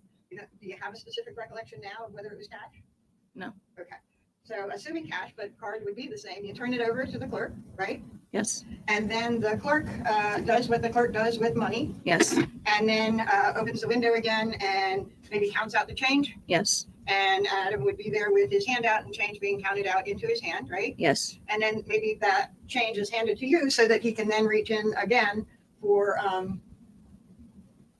the food. Yes. And when the food comes in, he probably takes the bag and gives it to you. Yes. And you said that just before that, the Adam was scared because he had been striking Harmony and something different happened. Yes. And while he's striking Harmony, the children are screaming, Yes. going in through the Burger King parking lot, Yes. going through the Burger King order spot, Yes. and going through the Burger King drive-through. Yes. And you did not do anything, as you said, with Harmony, right? Right. She was just laying there in the back. Yes. And right there as he drives up to the clerk at the Burger King parking lot. Yes. Okay.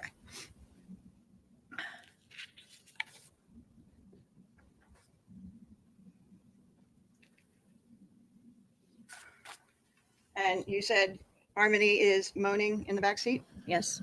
And I don't think you said it, but was it a moan that you understood to be a dying child? No. Okay. What was the moan? I don't know. She was making a noise. Okay. And you didn't check on her, right? No. Didn't throw a cover on her? No. Didn't have to turn around and soothe the boys in the back seat to make them quiet? No. They weren't always crying just because one other kid was crying. They weren't always crying. Or just dying. Let's not forget that But too. violence, chaos, yelling, and screaming would make them cry. They never really cried that much. Okay. Okay.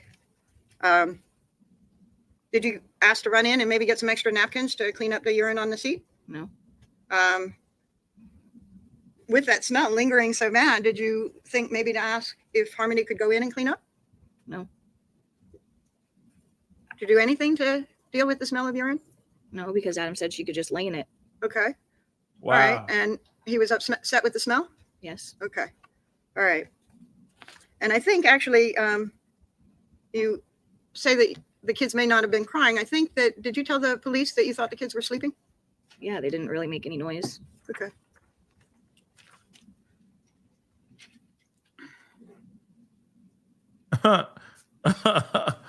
Oh my Kayla, God. that assault never happened, did it? Yes, it did. Okay. Well, you describe physically trying to stop him. Adam? Yes. You describe verbally trying to stop him. Yes. Nobody wants a person to strike and hurt a child, Right. especially a 5-year-old child under your care. Right. And you cannot allow that to happen. You can't sit by and allow that to happen, right? Right. Okay. But you said that you stopped trying to do anything because he looked at you with the face of pure evil. Yes.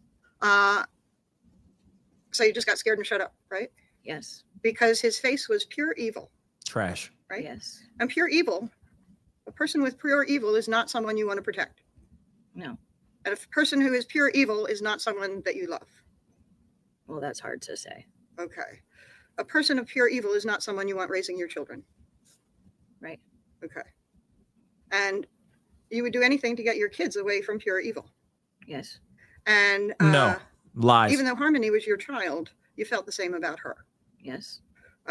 She was That's a pretty much lie. your child. Yes, I helped take care of her. Okay. No, you did not. Oh my God. Please miss me with that nonsense. You do not sit there and say, oh, because I cared for her. You didn't care for her. She was sitting there, whenever she soiled herself, you let her sit there and marinate in her own funk. Okay?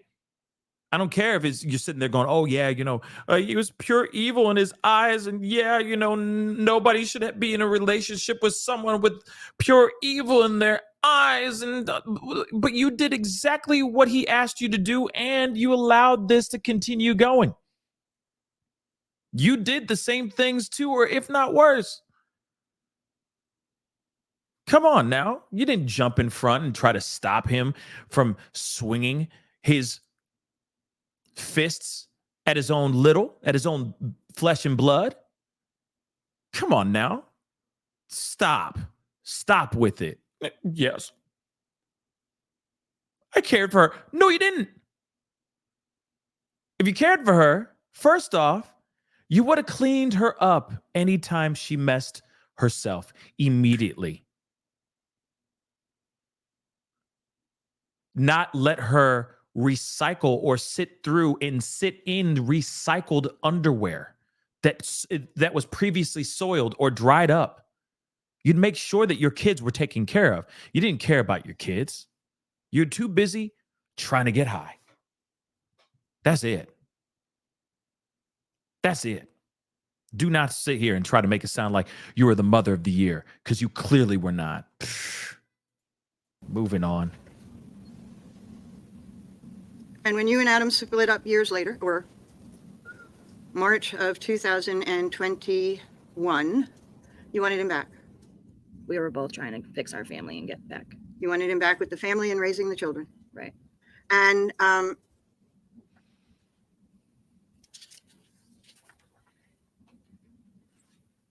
when you were sitting in your cell thinking about this and reliving it, and you wrote that note about your thoughts about what you wanted, you indicated that the children needed Adam as well as you, right? Right.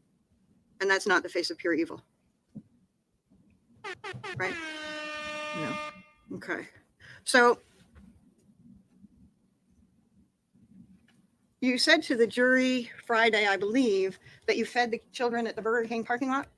Yes. Okay. We were leaving the parking lot. As you were leaving the parking lot, you were feeding them? Yeah, I handed them food. Okay. Who'd you hand food? I handed Seamus some food. Uh-huh. I handed Declan some food. Uh-huh. And I reached behind my seat and was giving Harmony the food, but I just put it down, thinking that she was going to be grabbing it. Okay. So do you remember telling the police that you fed the children at the Colonial parking lot? No. Okay. Did you feed the children at the Colonial parking lot? I don't know. Okay. Now, your car died at the intersection late morning-ish. Does that sound right? Yes. And you were at the clinic at 7-ish? Yes.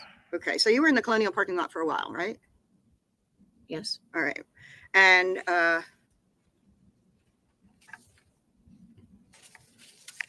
you don't recall talking to the police about feeding your children in the backseat at the Colonial? No.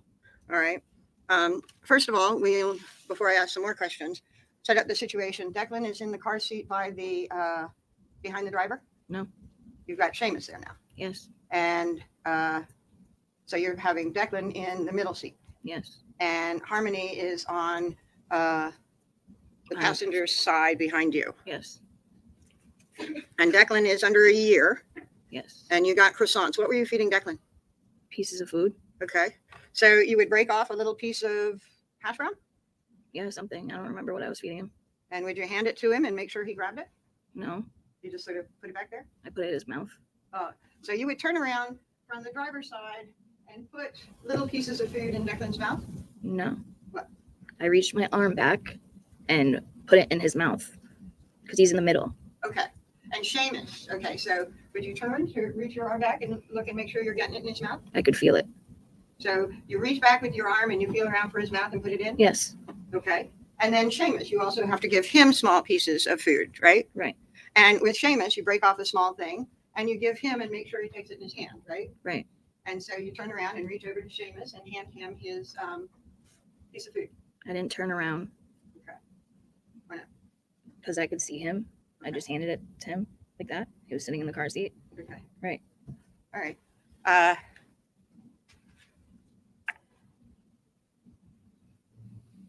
Do you remember describing to the police? Oh, and also you said that you took some and you handed it back to Harmony? I gave a sandwich to her. Yes. You gave a croissant to her? Yes. So you bought the croissant for Harmony or for you? There was 3 of them. Okay. There was one for her, and then Okay, there was there's one for 3. Adam and one for me. And the one that I had, I broke apart and gave to the kids. Okay. And so what'd you do? Put the whole sandwich back there for Harmony? Yes. Did you check and see if she was eating it? No, Or not? because I didn't. Okay. Because she doesn't care. Okay. And Harmony's position while you're doing that, I think she's leaning against her brother beside her. Yes. And then sometimes she's leaning up against the door, I think. Yes. And you don't check on her. No. Don't check and see if she's eating. No. But you make sure that you've put the food in Declan's mouth. Yeah, because they're younger. So you weren't concerned about Harmony at that point. That's not what I'm saying. Okay. You feed them directly because they were younger. You don't feed Harmony directly or make sure that she's eating. Why? Because she can open the package and eat it.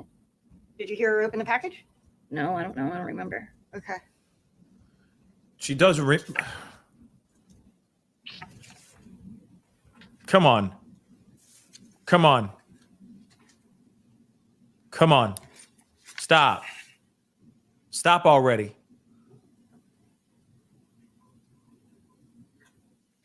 You don't remember, And but so that's after that, you went up to Bodero's to get some drugs. so stupid, We man. went to Colonial Village. Sustained.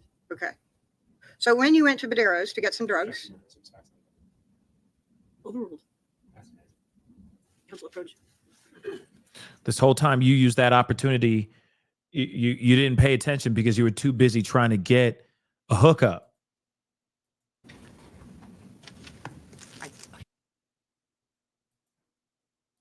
Yes. Raise the question.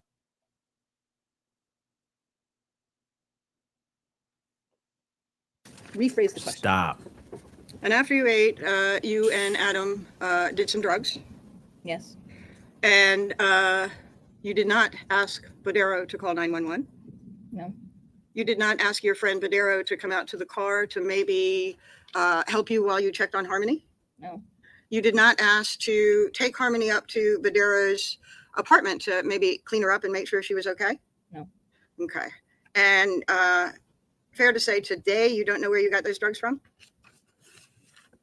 We were always at Colonial Village where he lived, and he's the one that we got drugs off of. Okay. And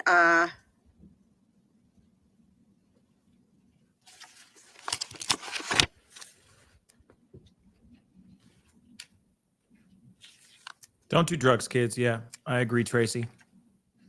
Just don't do it. but you do recall actually feeding all three children in the back seat, right? Yes. And you recall that you were feeding them, and do you recall that you said that you were feeding them with one hand because your other hand was in the bag for your food? No. Okay.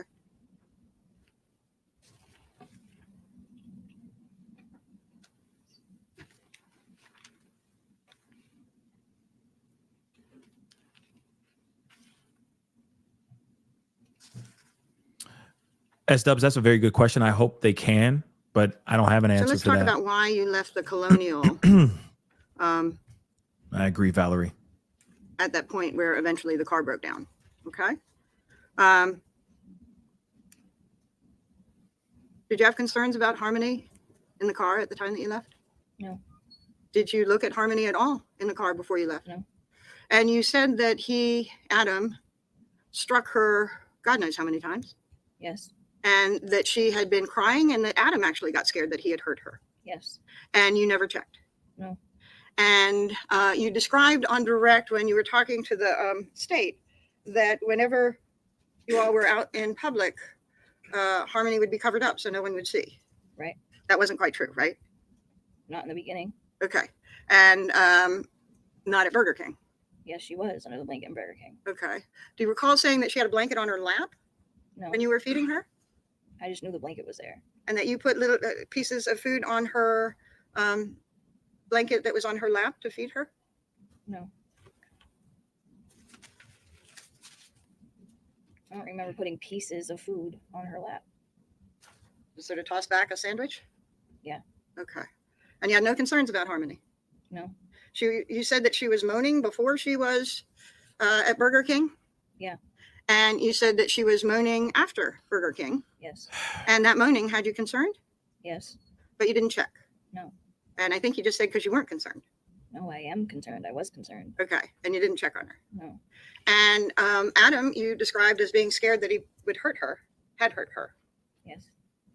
And where did you go from? Where were you going from the village? I don't remember where we were going. I don't remember if we were going to figure out how to get money to get more drugs. I don't remember what we were doing. I don't Okay. remember why we left. Okay. So that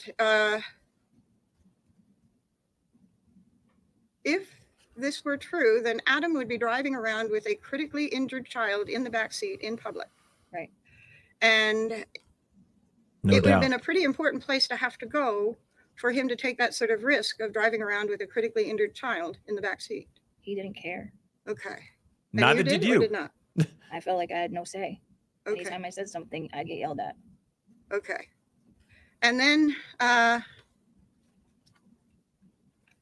you say that at the intersection. By the way, what drugs did you do that day?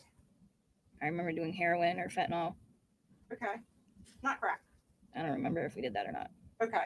So when you said on direct that it was Thank you. See? heroin and crack, that's Yeah, not thank what you. recall. I Thank don't you. remember doing both or not. Thank. But you do Wow. recall heroin and fentanyl. Yes. Okay. Do you realize? Did you hear that? You see what the devil's in the details, ladies and germs. Prosecution asked her the same question. No, variation of that question.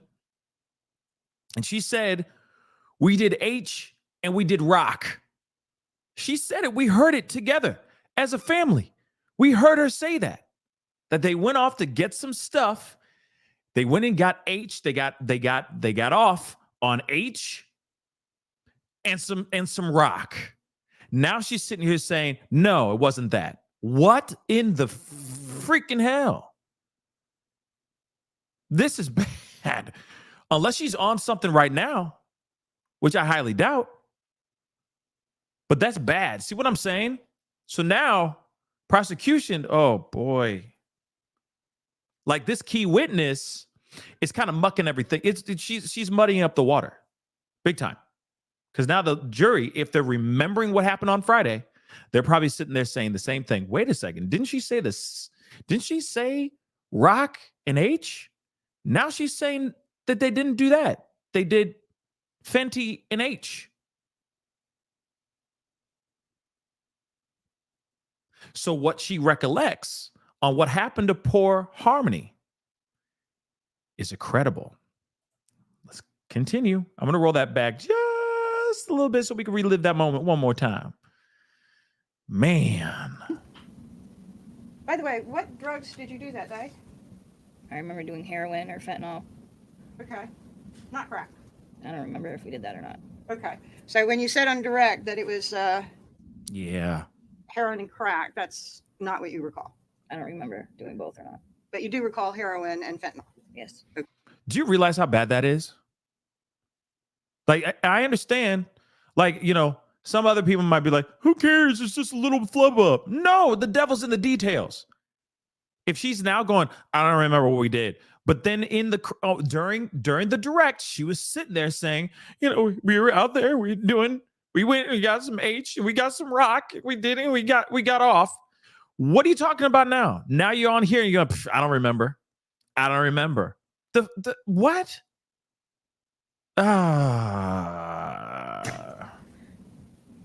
And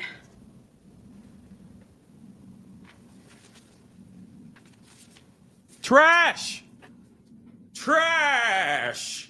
Oh my God. Oh my God. This woman's trash. Oh. This is not good. Do you understand? These little things, at least for the jury, the defense is doing their damn thing. I'm not pro Adam here. I'm just saying the defense is asking the crucial we questions. discussed timing with the Colonial at 7. And She's now looking like Boo Boo the Fool. That's all I'm trying to say. And it's bad. It's not good. State is probably going to be like, you know, trying to figure something out. They're going to be flubbing, trying to figure something out. You see what I'm saying? But at the end of the day, this is muddying up the waters, y'all, for the jury. Because if she stuck with the same story with the defense, it'd be a different story. You see what I'm saying? This would be a different result. But these little tiny things where she's effing up on are crucial. Because now we're wondering, is she really telling the truth? Is any of the things that she's saying telling the truth at all? Because those minor details, they're everything right now, guys. They're everything. then the breakdown late morning, right? Yes. So you were at the Colonial for a few hours. We were at the clinic at 7. And then Burger King and then the Colonial. Yes. And so you were at the Colonial parking lot for a few hours or a couple of hours before you left for wherever it was you were going. I don't think we were there that long. Do you recall the tow truck driver, do you recall going back to the intersection and the tow truck driver was there? You're talking about after the car broke down? Uh-huh. Yes, I remember when we got brought back. Okay. And that was like after 12:30 or so, right? Yeah, something like that. And how long did it take you to walk to Mr. Vadero's from the car? I don't know. It felt like a long walk. I don't remember how long. Okay. Okay.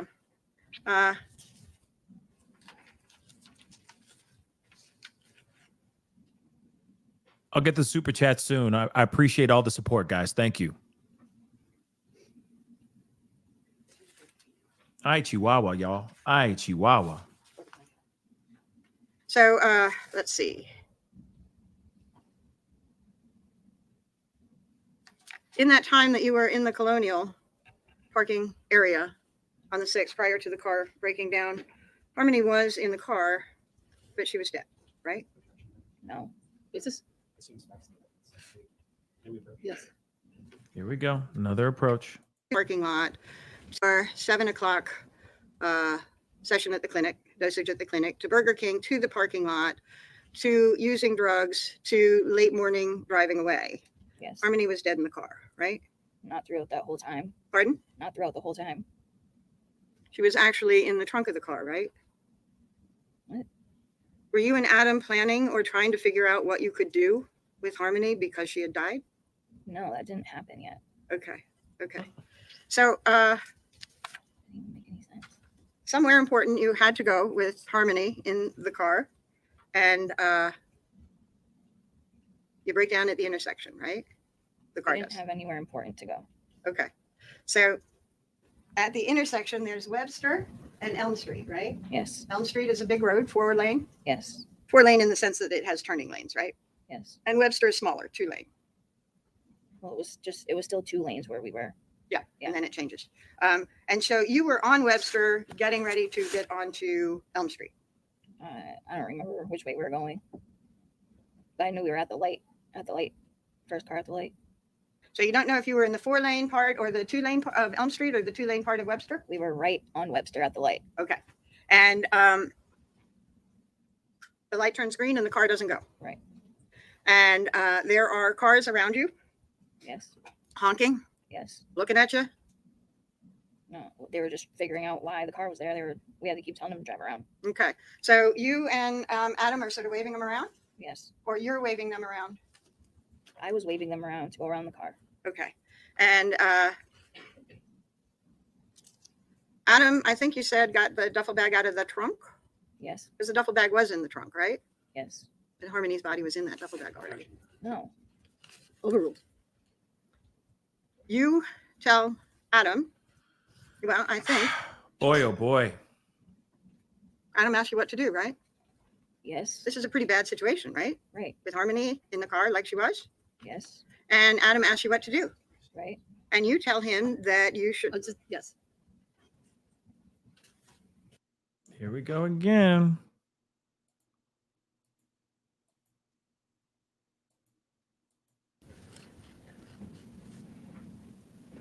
And at that intersection, you all pack up and go to Badero's, right?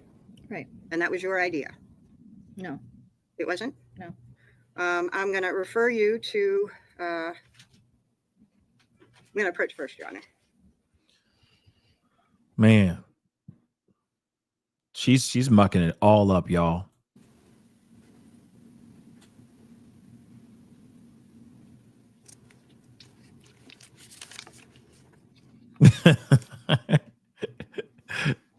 I need a cigarette and I don't even smoke. Damn. This woman, man. Oh gonna my Show God. you a copy of the transcript of your June 3rd interview. Like I said, you know for a fact she's gonna be riding on Just a bit, because it- her last the testimony you on again. Friday. To review a portion of it, and I'm going to ask you a question, and that is the area. Shoot, she's even given her the cheat codes, man. She's even given her the cheat codes. This is what you said on June 3rd.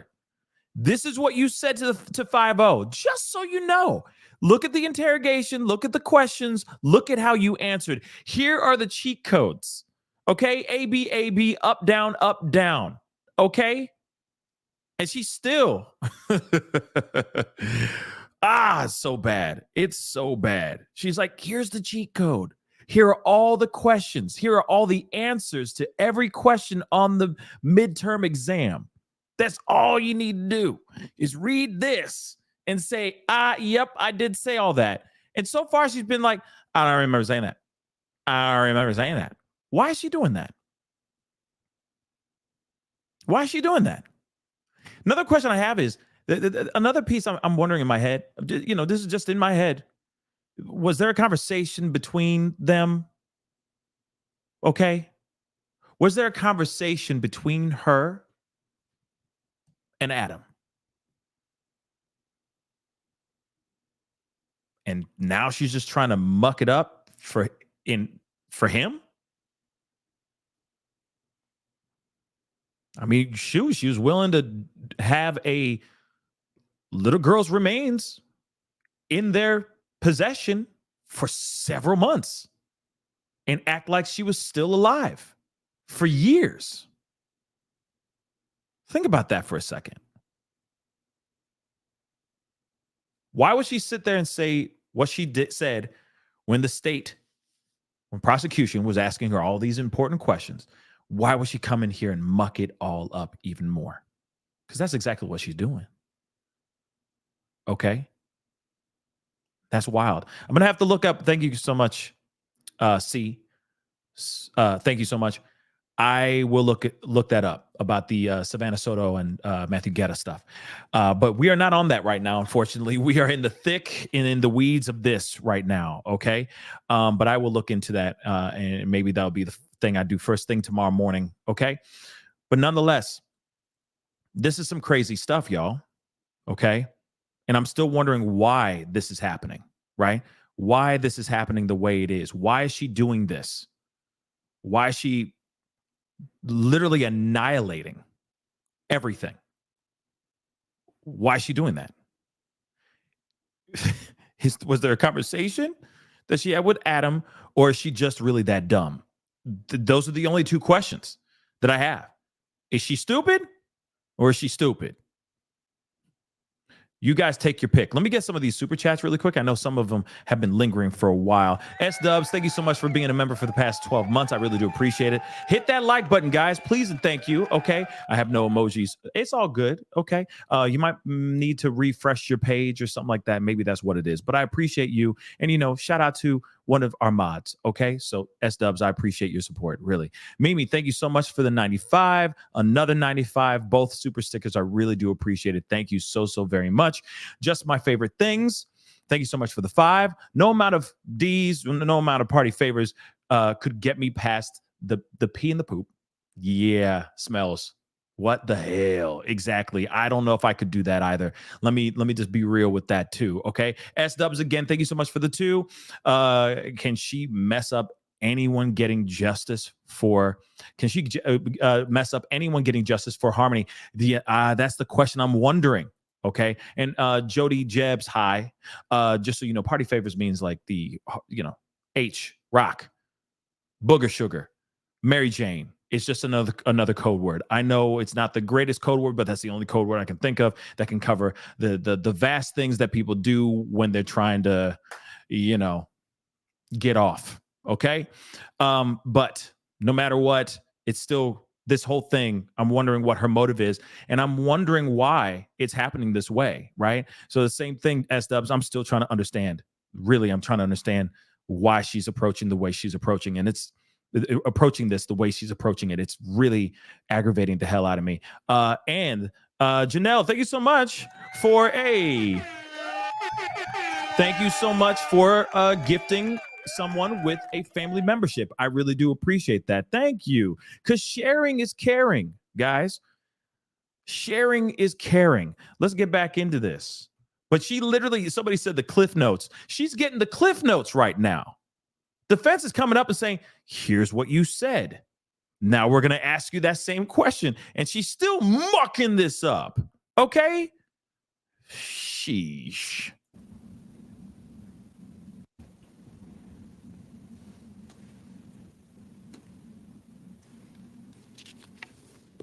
And you gathered, Adam grabbed a duffel bag from the trunk. Yes. You got your purse and stuff from the trunk. No, my purse was not in the trunk. Okay. So you got your purse and you got some stuff in the trunk. Is that correct? Yes. Okay. You got some diapers for the kids? Yes. And you couldn't take too much with you because you were walking with all the kids to Mr. Badero's. Right. And you can't wait around for any kind of help because you have to get Harmony's body away from that car as soon as you can. Yeah. Okay. Now, I want to talk to you about discovering that Harmony was dead.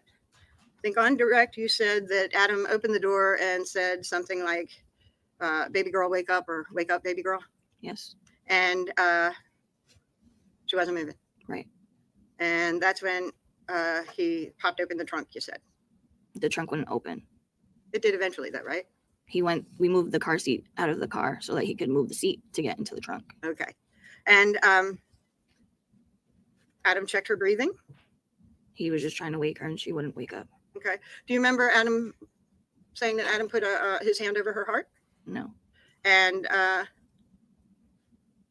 so that didn't happen? You don't have a recollection of Adam putting his hand over her heart? No, I don't. Okay. But you did tell the police that in June of 23rd that he put his hand over her heart to check her. He was checking her, but she wasn't waking up. Okay. So he did put his hand over her heart to check her. He tried waking her up. I don't remember the hand on the heart. Okay.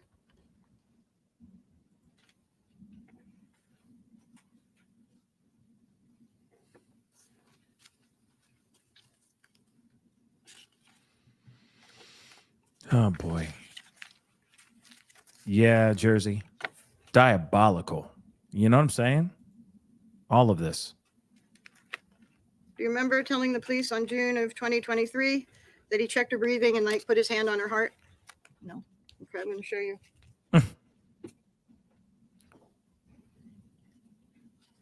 Copy of that same transcript, okay? And ask you to review that paragraph there, okay? You know, one thing. You Hold on, I'm gonna get to this, but you know what's interesting is, yeah, Danny, that is a good question. Obviously, I'm not a lawyer, but you know, I don't know why they don't like go, hey, can I just get a transcript of of the interview that I had just so I can remember exactly what I said. I don't know if that's some sort of admission of trying to plot something out or something of that sort. But at the same time, I will say this, though. If you truly saw something that was that traumatizing, I feel that you would remember every single last detail of what you witnessed verbatim till you die. So the fact that she is, and I feel like it doesn't even matter about the amount of chemicals that were in her system, if there was H or rock or anything of that sort in her system. I don't think it matters how much you have in your system unless you are incapacitated and unless you knock the F out and it's just one big blurry blur. But what she witnessed, you should be able to have that and know it backwards and forwards like the back of your hand. So in a way, the fact that she's sitting here, you know, and she was questioned June 3rd or June 23rd. I keep hearing 3rd and 23rd, but regardless, sometime in June when she went and she was questioned and she answered all these things from what she's saying, it was the absolute truth and verbatim what actually happened. She should know this stuff. But the defense is actually showing it to her, going, do you remember saying this? Oh, in fact, do you remember saying that? Do you remember saying any of these things? Because again, they're trying to discredit her as much as they can. And they're doing a good job at it because they're catching her in many, many flub-ups. We can call them lies. We can call them flub-ups. We can call them whatever you want to call them. But no matter what, it all depends on what the jury sees within this cross-examination. It's not good. At the end of the day, it's not, justice for harmony is not winning right now, in a way. In a way. I mean, I still feel like the jury's going to sit there and go, their minds are already made up by now. Okay. Him guilty, big time. But her account, actually, in a way, this is making her look kind of guilty now too.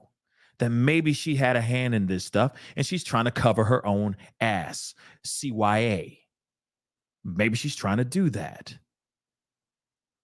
And now the jury's going to sit there and go, well, maybe it wasn't only just him that had his hand in unaliving her. It may be her too. Interesting, right?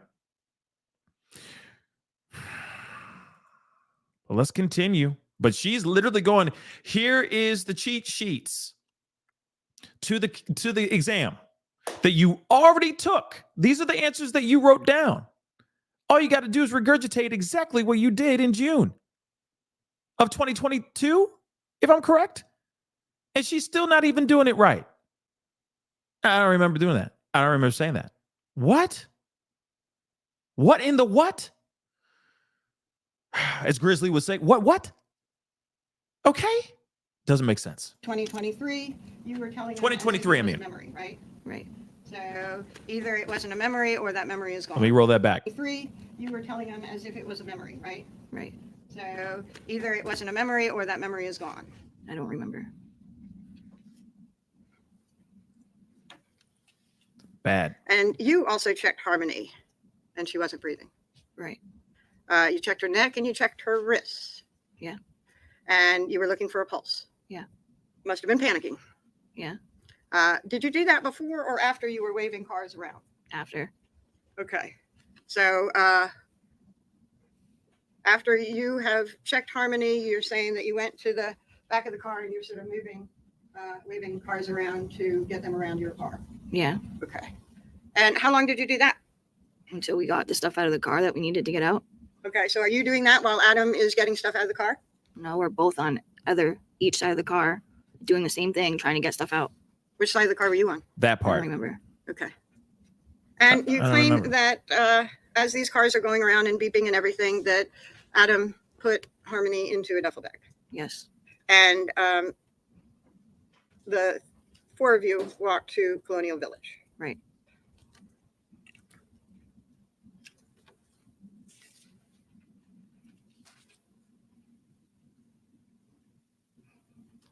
Now, on direct, you said that you never saw Harmony bleed. Yeah, I didn't. Okay. Did you ever see blood on her? Not that I remember. Okay. And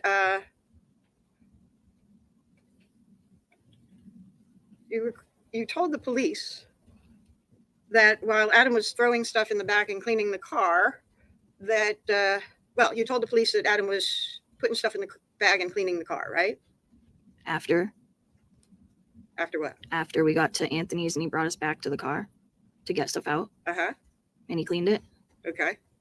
And you said that he cleaned the back seat because he had blood on his hands from hitting Harmony. I don't remember. Yes. See what I'm saying? All the things that she's saying, now she's sitting here saying she doesn't remember saying those things. You know what I'm saying? It's unbelievable. You were asked what Adam was cleaning, and you said that the back seat because he had blood on his hands from hitting Harmony, right? I don't remember that day of him doing that. I just remember cleaning the car after. Okay. I'm going to ask you the questions, and then we'll do some more. You said that Harmony had a bloody nose, and he had blood on his hands from hitting her, and he was wiping the seat with a napkin, right? Overruled. I don't remember it that day that she passed away that was happening. Okay. And you were asked if Badero said anything about Adam's bloody hand, right? Not that day. Okay, I'll go through. And you said no, he had already cleaned up his hands because that event, the bloody nose thing, happened days before, right? Right. And you were asked more about whether Harmony had blood on her on her that day, Right. and you said you saw dried blood on her face, right? Right. And you said that that was the day the car broke down that you saw dried blood on her face. Right. Okay, so I'm going to go through the transcript and ask about some of those other things. that you Cheat didn't sheet. remember and see if it refreshes your recollection. Hamburger, man. Approach. Hamburger.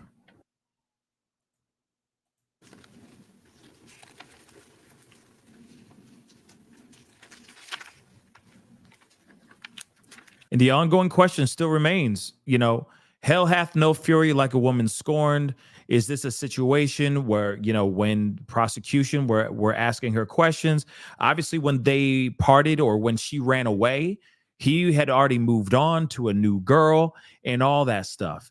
You see what I'm saying? But she still was willing to die on the hill for him during the grand jury hearing.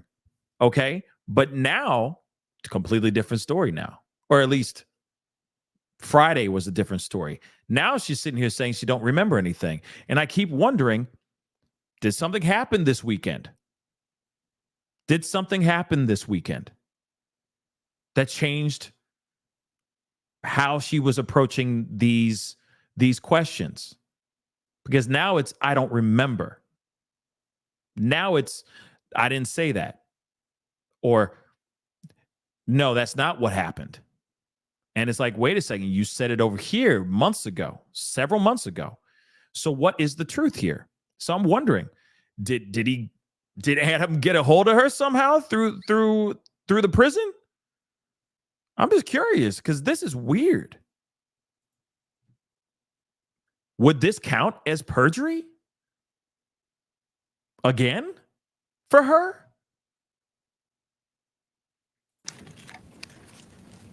I'm going to show you. Again, it's that transcript from June 23rd. And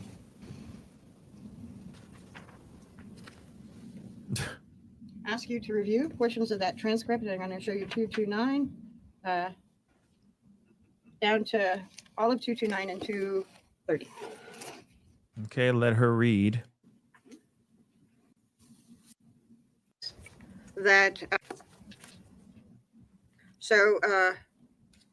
you did tell the police that Harmony had a bloody nose and had blood on it. He had blood on his hands and was wiping the seat with a napkin.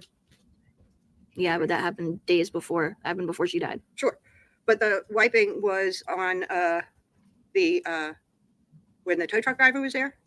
Yeah, when we went back to the car, Okay, I remember cleaning. okay, and it was for the blood that was on the car. I don't remember what it was for. Adam just wanted to clean it. Okay, but you recalled that you did see blood. You said on Harmony's face, Yeah. right? And it was that day, right? Yes. And where you saw Adam cleaning was around the area that Harmony was sitting, right? Right. And you said that Adam had blood on his face that day. I mean, on his fist that day, Yeah, on his hand. and that Harmony had blood on her face. Dried blood, yeah. Right. But not from days before. Are you saying she had dry blood from days before? Yeah, she had dry blood on her face. From days before. Yeah. Wow. Because remember, they're not cleaning her. Remember, they're not cleaning her and keeping her and not taking care of her the way that regular parents do. So there is a possibility that there was still red on her.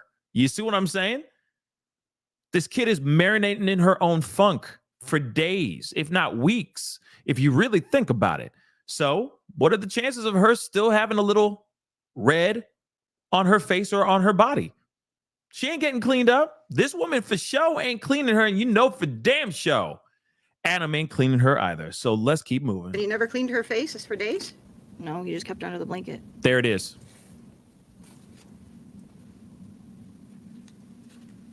Trash. Okay.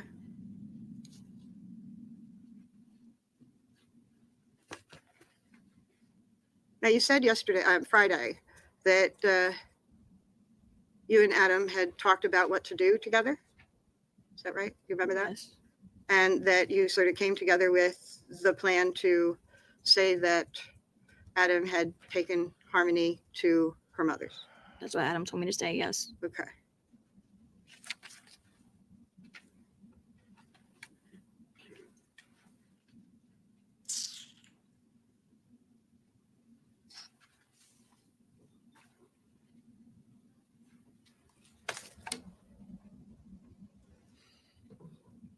I am going to switch over now to when you go to Fifth, okay? Which time? With Adam, Declan, and Seamus, Okay. and the body of Harmony. Okay.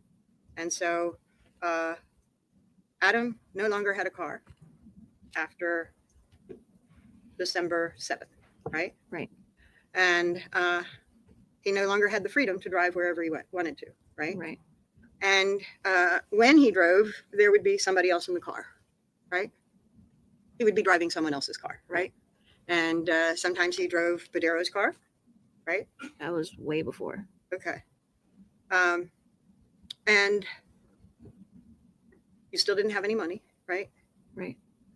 And from 2 days in Badero's car, you go to your mother's. Right. And I think you actually go to an aunt's or something, and from there, your mother comes over and gets you off. Yes. And you could only stay for a very limited time. Yes. She might get in trouble with her landlord. Yes. And so you were trying to get into the shelter. Yes. And you worked and applied and everything like that for the shelter. Yes. Would you walk over there to do that? Yes, we did. Okay. So you, Adam, and the kids would walk over to the shelter to apply for shelter there. We walked to city welfare. Okay. And would you, Adam, and the kids be in the office all together making the application? When we filled out the application, yes. Okay. And then I saw the case manager. I don't remember if we were together or if it was just me. Okay. Now, when you told the jury that it fit, you had taken the duffel bag from the ceiling.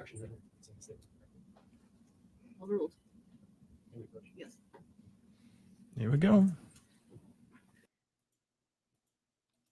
And did he have it in the ceiling and had it in the shower for hours? Yes. And the duffel bag down. Didn't realize I'd said it. Adam took the duffel bag down from the ceiling, right? Yes. And Adam was the one that put the duffel bag in the ceiling in the first place, right? Yes. And you said that he took the duffel bag down from the ceiling and had it in the shower for hours. Had it in the bathroom. Yes. Oh, was there a shower there? Yes. And did he have it in the shower for hours? I don't remember. Okay. Okay. And from the bathroom, where did it go? To the closet. In what? Trash bag. Okay. And then what? CMC bag. Okay. So it went from the bathroom into a trash bag, one of those big black things. Yes. And from there, it goes into the closet. For how long? I don't know, a day or two. Okay. And there, the trash bag and Harmony's body goes in the CMC bag. Yes. Okay. And I think you identified Exhibit 85 as pretty much a duplicate of the bag that you got from CMC, right? Yes. And this is a bag that's given when you give birth at CMC, right? Yes. And it's for diapers and carrying things around for your children, right? Yes. Diaper bag. Pardon? Diaper bag. Okay. And from the CMC bag with the trash bag and Harmony's body, Yes. where's it go? To Portland Pie. Okay. And then where? To Union Street. How? In a tote. Okay. From where to where did it go to Union Street? Where did it get in the tote? From the shelter. So how did the CMC bag get back to the shelter? It came back from Adam's work. To the Okay. shelter. Who brought it back? Adam. Okay. Who brought it to Portland Pie? I did. Okay. So are you saying that it's in the CMC? There's a body in a trash bag in the CMC bag in the tote Not in the tote at the time. when you go to Union? When we go to Union, yes. Okay. And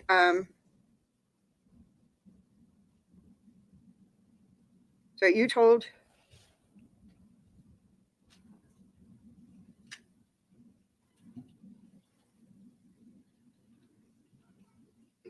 okay. So you take the tote, I'd like to know that you too. take the CMC bag, but not the tote to Portland Pie. Not the plastic, right? I'm confused. So am I. I'll back up. Sorry. To reorient ourselves, at some point, you say that Adam takes the body down from the ceiling tiles. Yes. And it's because there's a smell. Yes. And it's because other people in FIT are concerned about the smell. Yes. And you all are concerned that somebody might be checking the place to find out about the smell Yes. because you've heard the complaints Yes. and you're scared. Yes. And I think you said Adam takes Harmony's body down into the bathroom Yes. and takes her body out of the duffel bag Yes. and puts her body in a trash bag Yes.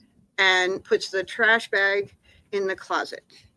In the CMC bag in the closet. Okay.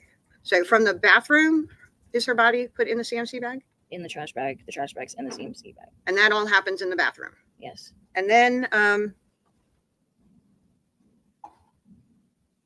you said, I believe on direct, that Adam tells you to take the CMC bag to Portland Pie. Yes. Tell me about that. He had asked me to bring her body in the CMC bag to his work at Portland Pie When? while we were at the shelter. Was it right after you say that he put the body in the CMC bag? Yes. So like the next day? I don't remember if it was the next day or a couple of days. Okay. And where was he when he did this? Was he in the shelter with you saying, bring this body to me? Yes.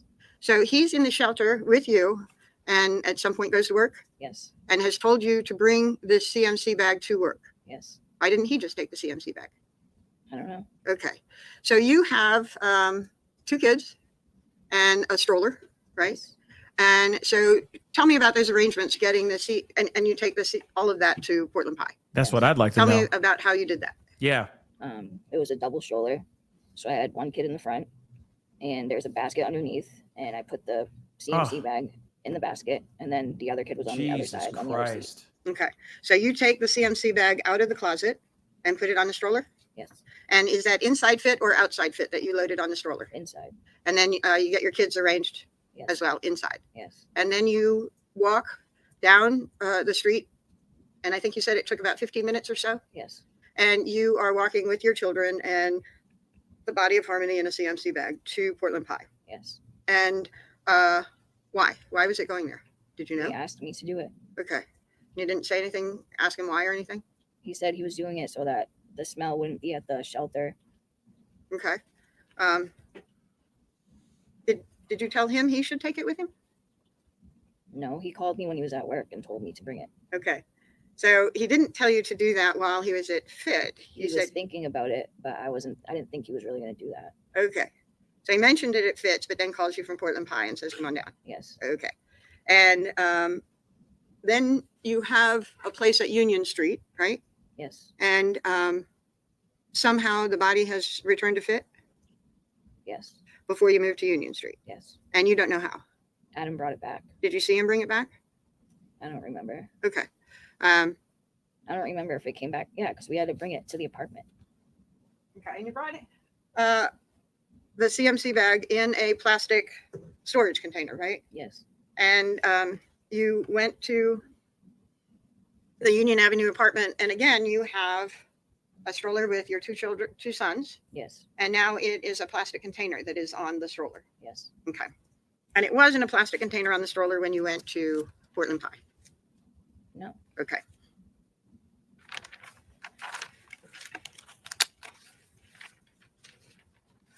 And when you got to Portland Pie,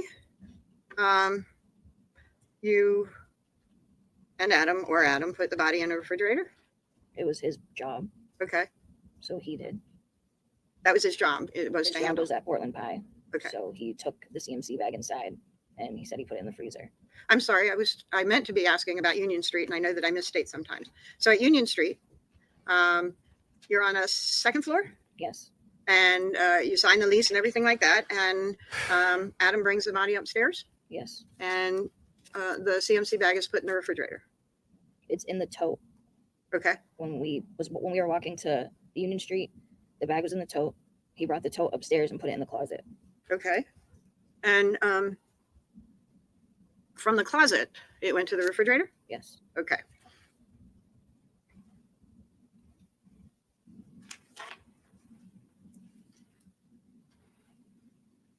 Earlier, before I was specifically going over your activities at FIT and Union and Portland Pie, I had talked to you about a conversation that you had with Detective Dunleavy after the June 3rd interview, right? Yes. And you said that you had gone up to him and said that you had forgotten to tell him during the June 3rd interview that you had taken the diaper bag from the freezer and walked with it in the stroller to meet Adam at the back of Portland Pie. That's what Right. you told Detective Dunleavy, right? Right. And that you said the bag was there for 1 to 2 weeks, and then it was brought back to the Union Street apartment, right? Right. Okay. A little bit different from what you've just described, right? Right. But I remember bringing it to his job from the shelter. Councilman approach. She keeps changing it, man. She keeps changing it. She keeps changing it. Ay, Chihuahua. No independent research. All right. Y'all do not do any independent research. Make sure all your banners and Okay. That's the end of part 2. Woo! Okay. You know,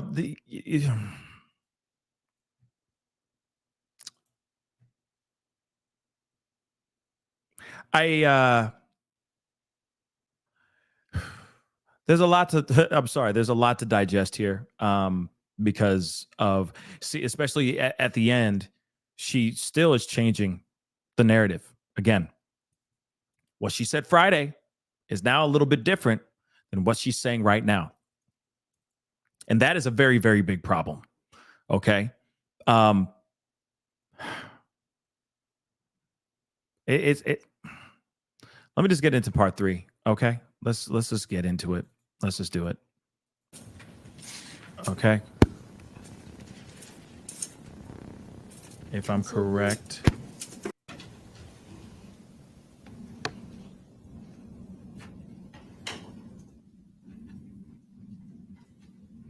I think this is it. Yep, this is it. All right. Part 3. And let me make sure speed is up. Let's get going. It's from what we were talking about when we took the break. And talk about the order of the children in the car in the back seat. Declan, I think you said, had a car seat. Yes. Seamus had a car seat. Yes. Hold on. And Harmony would wear a seatbelt. Yes.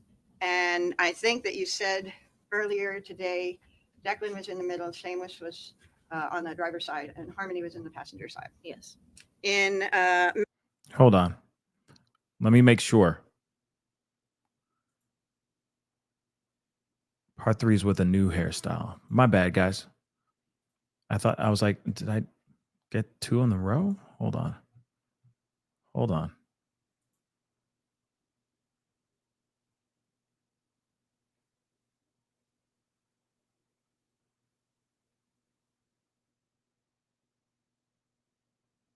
One second, guys. I'm getting it. Oh, this person's terrible. This person's terrible. That's all it is. Yeah, I got it. Okay. Let me make sure. Let me just make sure I got everything Gucci before we jump into this.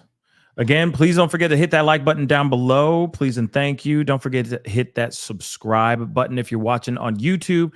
Hit that follow button on Facebook. Please and thank you. We talk about a lot of stuff on this channel and in this show. I think this is it. Now it's like all her hair's up now. So here we go. I think this is it. you had indicated that you learned information about what was said in opening If I'm correct, this is the last one. Okay, this is the last piece with her. All right. So statements by Adam's attorneys about Yes. the case, right? Yes. And you were, I think the state asked, were you aware that he said something happened in the night of December 6th to December 7th with you alone in the car? Yes. And he also said, were you aware that Adam was conceding that he had speeding it up. involved in the manipulation, well, the abuse of the course charge Yes. and the falsifying evidence charge? Yes. And you learned this the morning before you testified. Yes. And you learned this because your attorney spoke to you about it. Yes. Overruled. And learning this allowed you to prepare for the answers that you would give. Yes. And you discussed the ways that you would deal with this information. Overruled. Not really, no. Okay. You thought about this information and you knew that that was different from what you had told police and the prosecutors before. Yes.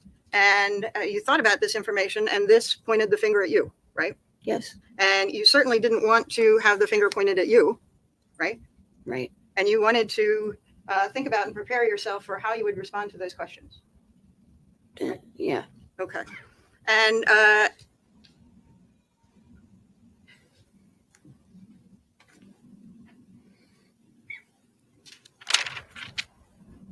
it was sort of like the prep sessions with the state and with the police that you could think about things that had happened and maybe give a better or different explanation the next time you spoke to someone. I'm sorry, I'm not understanding. Yeah. When the police, during your interviews, raised questions or skepticism about information that you gave them, you'd sometimes change your statements, right? Overruled. No. Well, when the police spoke to you in June 3rd, you said that you were not in the bathroom and that you were not involved with what happened in the shower when Harmony's body was at Union Avenue, right? Right. And then the next time you talked to the police, you said you were a little bit aware, and then you slipped up and said something, and the police said, "Did you cut any of the clothes off?" And you said, "Yeah, the hoodie," right? That's not how that happened, but Okay. What? Didn't But you had just say denied that? anything, and then as time and their questioning went on, you acknowledged that you were a participant, right? right. Okay. And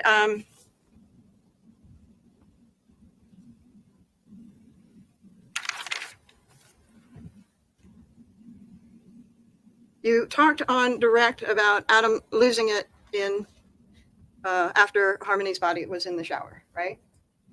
Not that day, but yes. Okay, sometime after, right? Right. And that he was accusing you of cheating on him?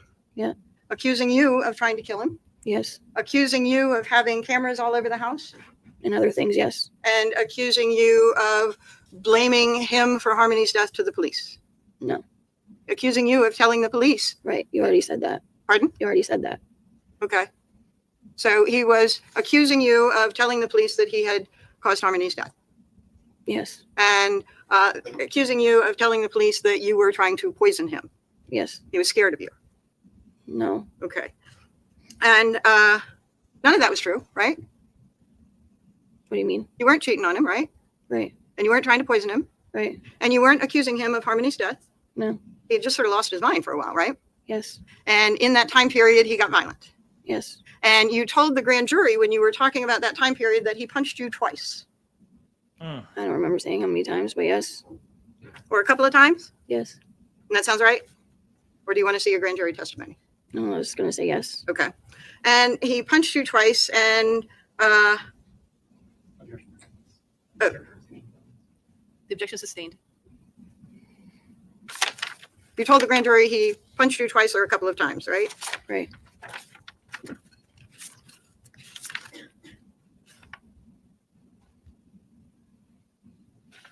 And then in March, this started to happen again, right? It never stopped. Okay. And you have a picture of, and I'm showing you, States Exhibit 99, of you with redness along your eyes. Yes. And this is a picture that you took of yourself and sent to other people, right? Right. Because you were angry at what he had done to you. I sent it to my own family. Okay. Yeah. Right. And you left him, Yes. but he was the one that got arrested, Right. and you filed a restraining order on him, Yes. and went back with your mother for a while, Yes. and went to the shelter for a while, Yes. and tried to get back with Adam. Yes.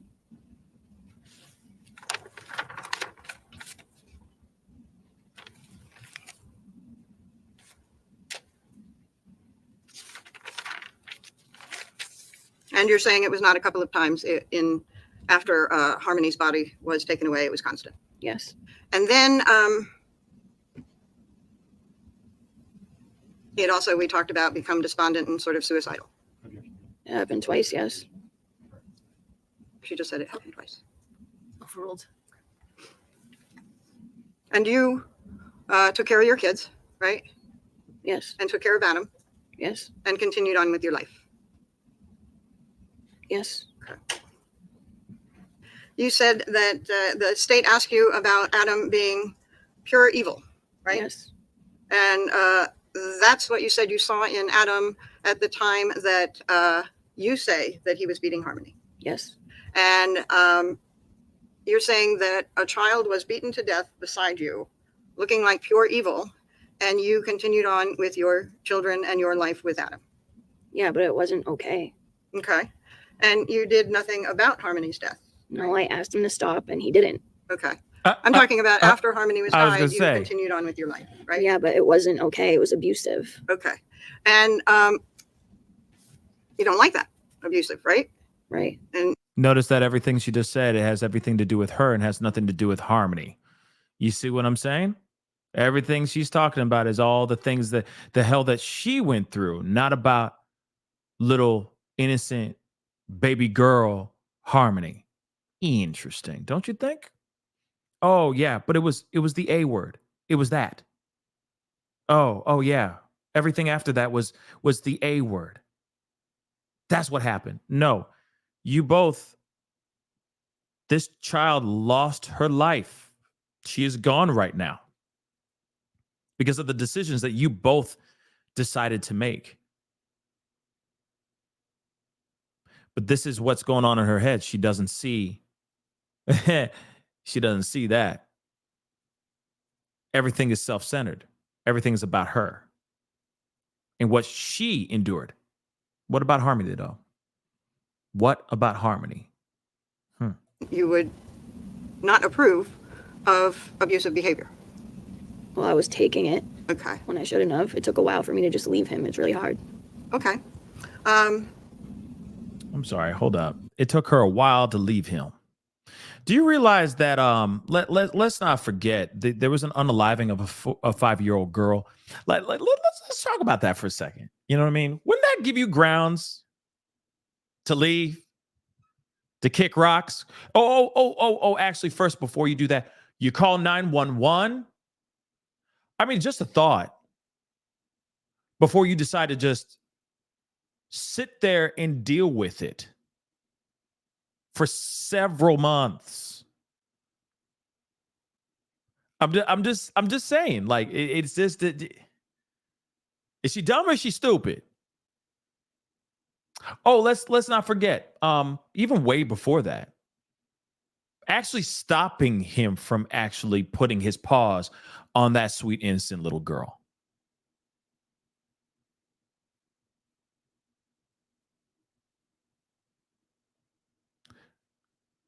So any of this stuff, and it's interesting. Haven't you noticed that anything? Excuse me, I just knocked this just jostled the whole desk here.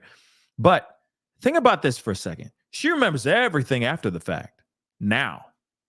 But when it came to whatever happened inside that car, selective memory just comes into play. I don't remember. I don't remember this. I don't remember that. But I remember everything else that I endured. What I went through was my life was mucked up. I remember all that, but she doesn't remember any of the other stuff. I mean, she did take accountability. Well, not really. Not that she took accountability, but she did fess up with the fact that she is the worst mother. Okay. The worst stepmother as well. Okay. Like she's worse than that horror flick of the stepmother. Okay. Like she's worse than that. She did say how she didn't take proper care of Harmony at all. She took that. But she doesn't remember anything else. I just tossed the food over to the kid. I just tossed it over to her. She was still under the comforter. She was under the covers. So I just threw the burger over there. I wasn't looking at it. I just threw it over there. But then as soon as it's like he was accusing you of poisoning him and this, and this, that he was being bugged, that you had surveillance videos and cameras on him and all that stuff. He accused you of cheating. Yep, he did. He said he accused me of all these things. She remembers all that stuff. But the most pivotal moment in this little girl's life, she doesn't remember everything. But Friday, she remembered a whole bunch of stuff. You see,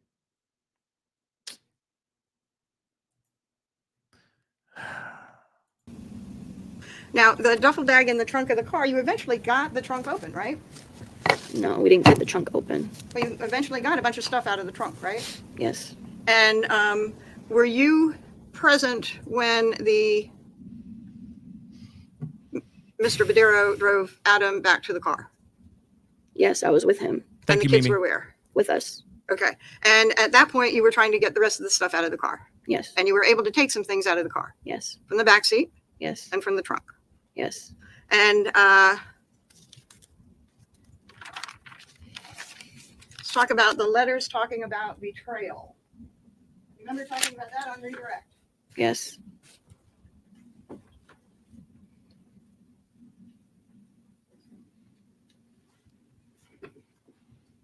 Anyway, those letters were the handwritten notes that were taken from yourself. Yes. And you are talking about betrayal of Adam because you don't want to hurt Adam. Right. But I think you said on redirect, but you had to do the right thing. Right. And that's what you meant when you wrote the word betrayal, was that you didn't want to hurt Adam, but you had to do the right thing. Right. And after you wrote that letter where you didn't want to hurt Adam, but you had to do the right thing, you went and lied to the grand jury. When I was subpoenaed, yes. And that was after the letter about betrayal, right? A few months after, yes. And that was not doing the right thing, right? Right. Because you knew how Harmony died, right? Right. And you knew when she died, right? Right. And you knew where she died, right? Yes. And the right thing would have been to tell the grand jury that information, right? Right. And you did not do the right thing. Not yet. Okay. And then I think you said that Adam, and you talked about, I think you called it take the fall, because he wanted you to be with the children. Yes. So Adam agreed to take the fall for what happened to Harmony to protect you, No, not just to protect me. to protect you being there for the children. Yeah. Okay. And he said if anything happens, he would take the fall. Right. And you expected that he would do that, right? No. You didn't expect that he would do that. No. Okay. But he did, right? No. Okay. Sorry. He took the fall in the sense that both of you represented to other people that he had taken Harmony to Crystal. Right. Okay. So he was allowing him to be the focus of anybody's questions, not you, right? Right. And you said that you said that Dunkin' Donuts, that you stuck with the story, even though you didn't work at Dunkin' Donuts on the 30th, right? Right. And I think you said that Adam said make it sometime around Thanksgiving, right? No. The story about him going with Harmony off to Crystal. And Yeah, because we got kicked out of the house, but it was just that time. Okay. And you were the one that picked the date that you would say that you were working at Dunkin' Donuts, right? I don't remember that. Okay. Well, you said that you continued with your story, even though you knew you didn't work that day, right? Right. And you continued with the story because in the middle of grand jury, you learned that they had gotten the Dunkin' Donuts records, right? Yeah. And you continued with the story because you weren't prepared to say anything else. I didn't want to say the other issue of what happened. Okay. And you had been advised prior to the grand jury testimony, those ground rules were saying every time that you lie, you might get stacked charges, right? Yeah. And one thing that has been the focus of everything that you have done since being arrested is to be in as little trouble as possible, right? I'm sorry. You have said things to try and get out of trouble or keep the trouble as little as possible, right? No. Yeah. Well, when they continued asking questions, you could have asked to see your lawyer, right? Right. But you continued with the story, right? Right. Because you didn't have another one to say. Because that's what Adam told me to say. I didn't know what else I was going to say. I just stuck with the story. Okay. So you didn't know what else to say, so you stuck with the story, right? Right. Oh boy. Oh boy. Oh boy. This is interesting, guys. And yeah, Gemini 65, I agree. This attorney's actually this attorney's really good.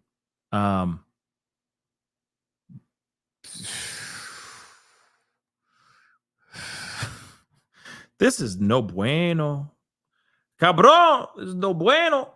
This is not good, y'all. I'm sorry, y'all. This is not good. Sorry. We're going to continue, but what in the actual F am I listening to right now? Because right now, oh, this is not good. Because again, you're hearing her say, yeah, I listened to Adam and I stuck to that story. again, I'm curious. Remember, she did say a little bit ago about how he was sitting there saying, I will take the fall so that you can be with the kids type thing. And she says, yes, he did say that he was going to take the blame so that I could like not get hit with any of this stuff. You see what I'm saying? That's not good. The fact that she's sitting there saying, yes, that's exactly what he said. It's not good. So this is not, this is bad, y'all. But let's continue. Let's just see how it goes. But she definitely was willing to lie for him. She took that narrative. She went and lied during that grand jury proceeding.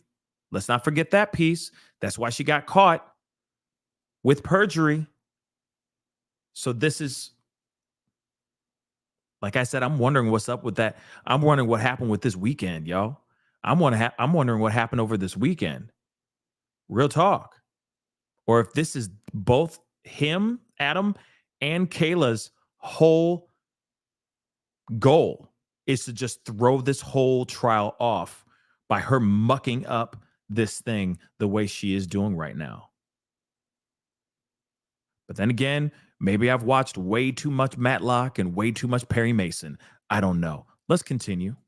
And you had talked before about betraying Adam, but weren't ready at the grand jury. Right. Okay. And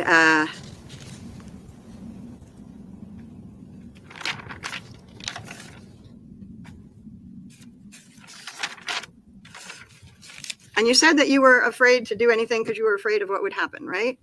Right. And I think one of the things that you told the state that you were afraid of what would happen was that Adam threatened to have Kevin kill you? Yeah. Okay. Kevin is the uncle that used to live in the 77 Guilford Avenue, right? Yes. And the one that was in that fight with Adam that you said that you overheard in the summer? Yes. Okay.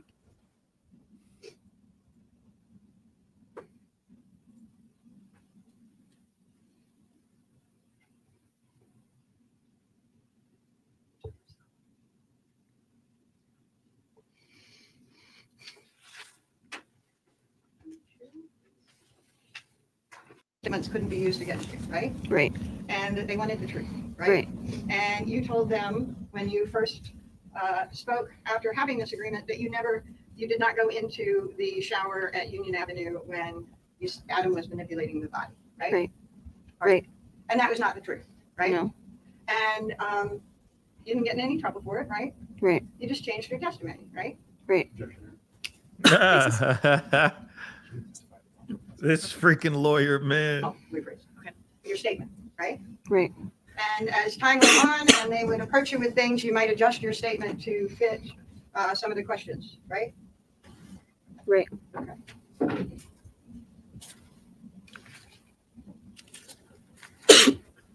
Ow, that cough hurt my ears, bruh. And by that agreement, you were supposed to only tell the truth, right? Right. And your story changed somewhat, right? Right. And at the grand jury, you were only supposed to tell the truth, right? Right. And you lied. Right. And she could be, and obviously she could be Nothing very further, much Your Honor. lying again. Further from the state. Well, let's see what they say. Because you know for a fact the state's not going to just let her get, like, I'm assuming, I haven't seen this part yet, okay? But for me, I'm like, man, you're telling me if the state just goes, we have nothing further, Your Honor, I feel like that would be like, why? Why are you doing that? That's just me, though. That's just me. I'd be like, what? Dropping the ball. But let's see what prosecution says.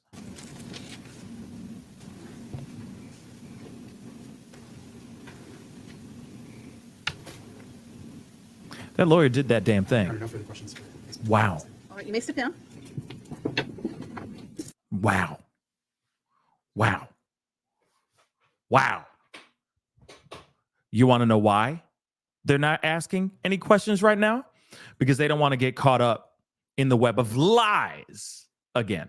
That's what's going to happen. That's why they're like, no further questions. If we bring her back, if we try to go and, and ask her more questions, it's just going to muddy up the water even more.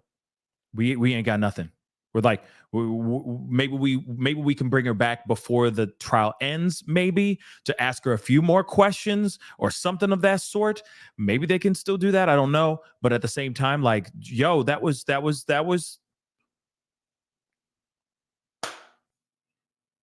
bruh. That was interesting. And remember, I'm going to play that last part before the defense rest on her.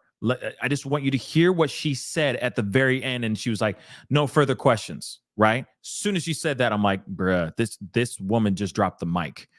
Just hear me out. Just hear it one last time. I might have to scrub through for a second, but we're gonna hear what she says. The last few seconds. Okay, like the last question, because she just wants to drill it home one more again. Here it is. That you said happened to Harmony, right? Right. And one of the things that it said was that your statements couldn't be used against you, right? Right. And that they wanted the truth, right? Right. And you told them when you first spoke after having this agreement that you did not go into the shower at Union Avenue when Adam was manipulating the body, right? Right. Right. And that was not the truth, right? No. And you didn't get in any trouble for it, right? Right. You just changed your testimony, right? Right. Basis? Oh, rephrase. Okay. Your statement, right? Right. And as time went on and they would approach you with things, you might adjust your statement to fit some of the questions, right? Right. Okay.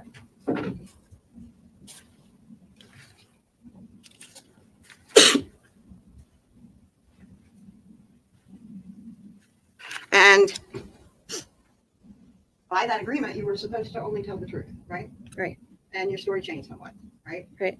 And at the grand jury, you were only supposed to tell the truth, right? Right. And you lied. Right.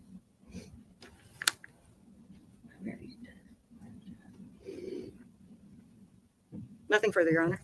Boom. And boom goes the dynamite. Did you hear that? She reiterated everything that we've been hearing for the whole conversation, right?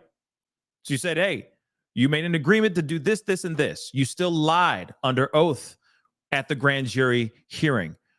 You still lied. You when you were asked to tell the truth, you changed the story. You keep changing the story. And she's like, yeah. And that's what she's like, okay, I'm done here. I mean, it's bad. Okay, no matter what, it's not good. Because for me, we are on team justice for Harmony, right? But by her coming up here and constantly being caught in these lies, this is not good for prosecution. In fact, this could play a little bit in Adam's favor, which blast. I don't want that. Okay. Yeah, I said blast like we're watching Inspector Gadget. But damn it, blast. We don't want this. We don't want this kind of testimony. Okay? But she's been lying. And she's been lying again. She's caught in many, many lies in this testimony. Now, I don't know what everybody else has talked about. You see what I'm saying? That has watched this with their own two eyes. They went through her full testimony. I don't know what everybody else caught. Okay? And there's a lot in here. But there's a lot of inconsistencies that she had throughout this entire testimony through her cross-examination from the defense. So now I'm wondering how the defense is going to use this. Because again, she lied at the grand jury. Now she's getting caught in lies again. She's getting caught in lies again, guys. Now, I don't know how the court's going to look at that and go, oh, it's perjury or whatnot. I don't know. But Friday, we heard one way. And then today, it's something completely different. And I know that they're minor little things, but those minor things are huge. You're telling me it was H and Rock on Friday, and then now it's Fenty and H, but you don't remember doing this. You remember doing that. You don't remember her having any blood on her, but then you do remember her having blood on her, and so on, and so on, and so on. Why you always lying? You always lying. Oh my God. Stop effing lying. She just keeps lying, man. This is bad. Or, you know, they might go, there's some inconsistencies in her testimony today. But in layman's terms, she mother effing lying. Yeah. Yeah. That's not good, guys. Okay? I'm not happy about this. I'm not happy about it. S-Dubs, thank you so much for the 2. If caught lying, can they still bust her ass? That's what I'd like to know too. See, this is when I wish we had Emily D. Baker or the lawyer you know, or even Andrea Burkhart on to give their 2 cents on this, because on some real stuff, after watching this, after we sat through this whole thing, hours of testimony today, I still am wondering, can she get hit with anything? Now, I know that she did a deal. She made a deal. But does that deal crumble in her hands when there are inconsistencies in her testimony? If she's saying, oh, I saw him do this, I didn't see him do that. Oh, she was like this, but she wasn't like this. Oh, you know, I gave her a sandwich, I didn't give her a sandwich. She was hurt, she wasn't hurt, etc., etc., etc. Remember, she even said, the defense even asked, you said in the grand jury that you did not go into that room, into the shower room where the clothes were getting cut off and she was is so disturbing, but being thawed out. Remember? The defense, that lawyer asked her that. You said in your grand jury that you didn't even walk in the room. But during your testimony, when you were asked by prosecution, you said you walked into that shower room and you were a part of that situation. She says yes. She's like, okay, you're saying completely different things. One day you're hot, one day you're cold. That's not good. Full on inconsistencies. And there are plenty of moments that she was getting caught. She was getting caught up. And then also, when you say something, when you are getting, when you're getting questioned a day before, 3 days before, mother lover, remember what you said. Because the very next day or 3 days later, if you got a weekend in between trial days, they're going to be asking you the same doggone questions. You can't sit there and say, I don't remember when the day or a few days before you were sitting there going, and he did this, and then that was what went down, and then this is where we moved this, and this is how we did things, so on and so forth. You can't do that. Doesn't make you a credible witness. This woman right here, okay, this woman right here was supposed to be a huge key witness. And now she ain't even the key witness no more. This was now what's going to be really frustrating for the jury is that they're going to have to sift through all the BS and find out what crumbs are real and what crumbs are absolute trash. That's the unfortunate situation here. Man, is this some messed up stuff.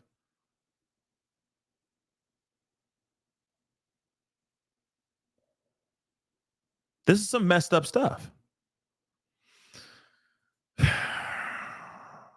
That did not solve, because now when we listen, now if you watch both testimonies back to back, you're going to look at it.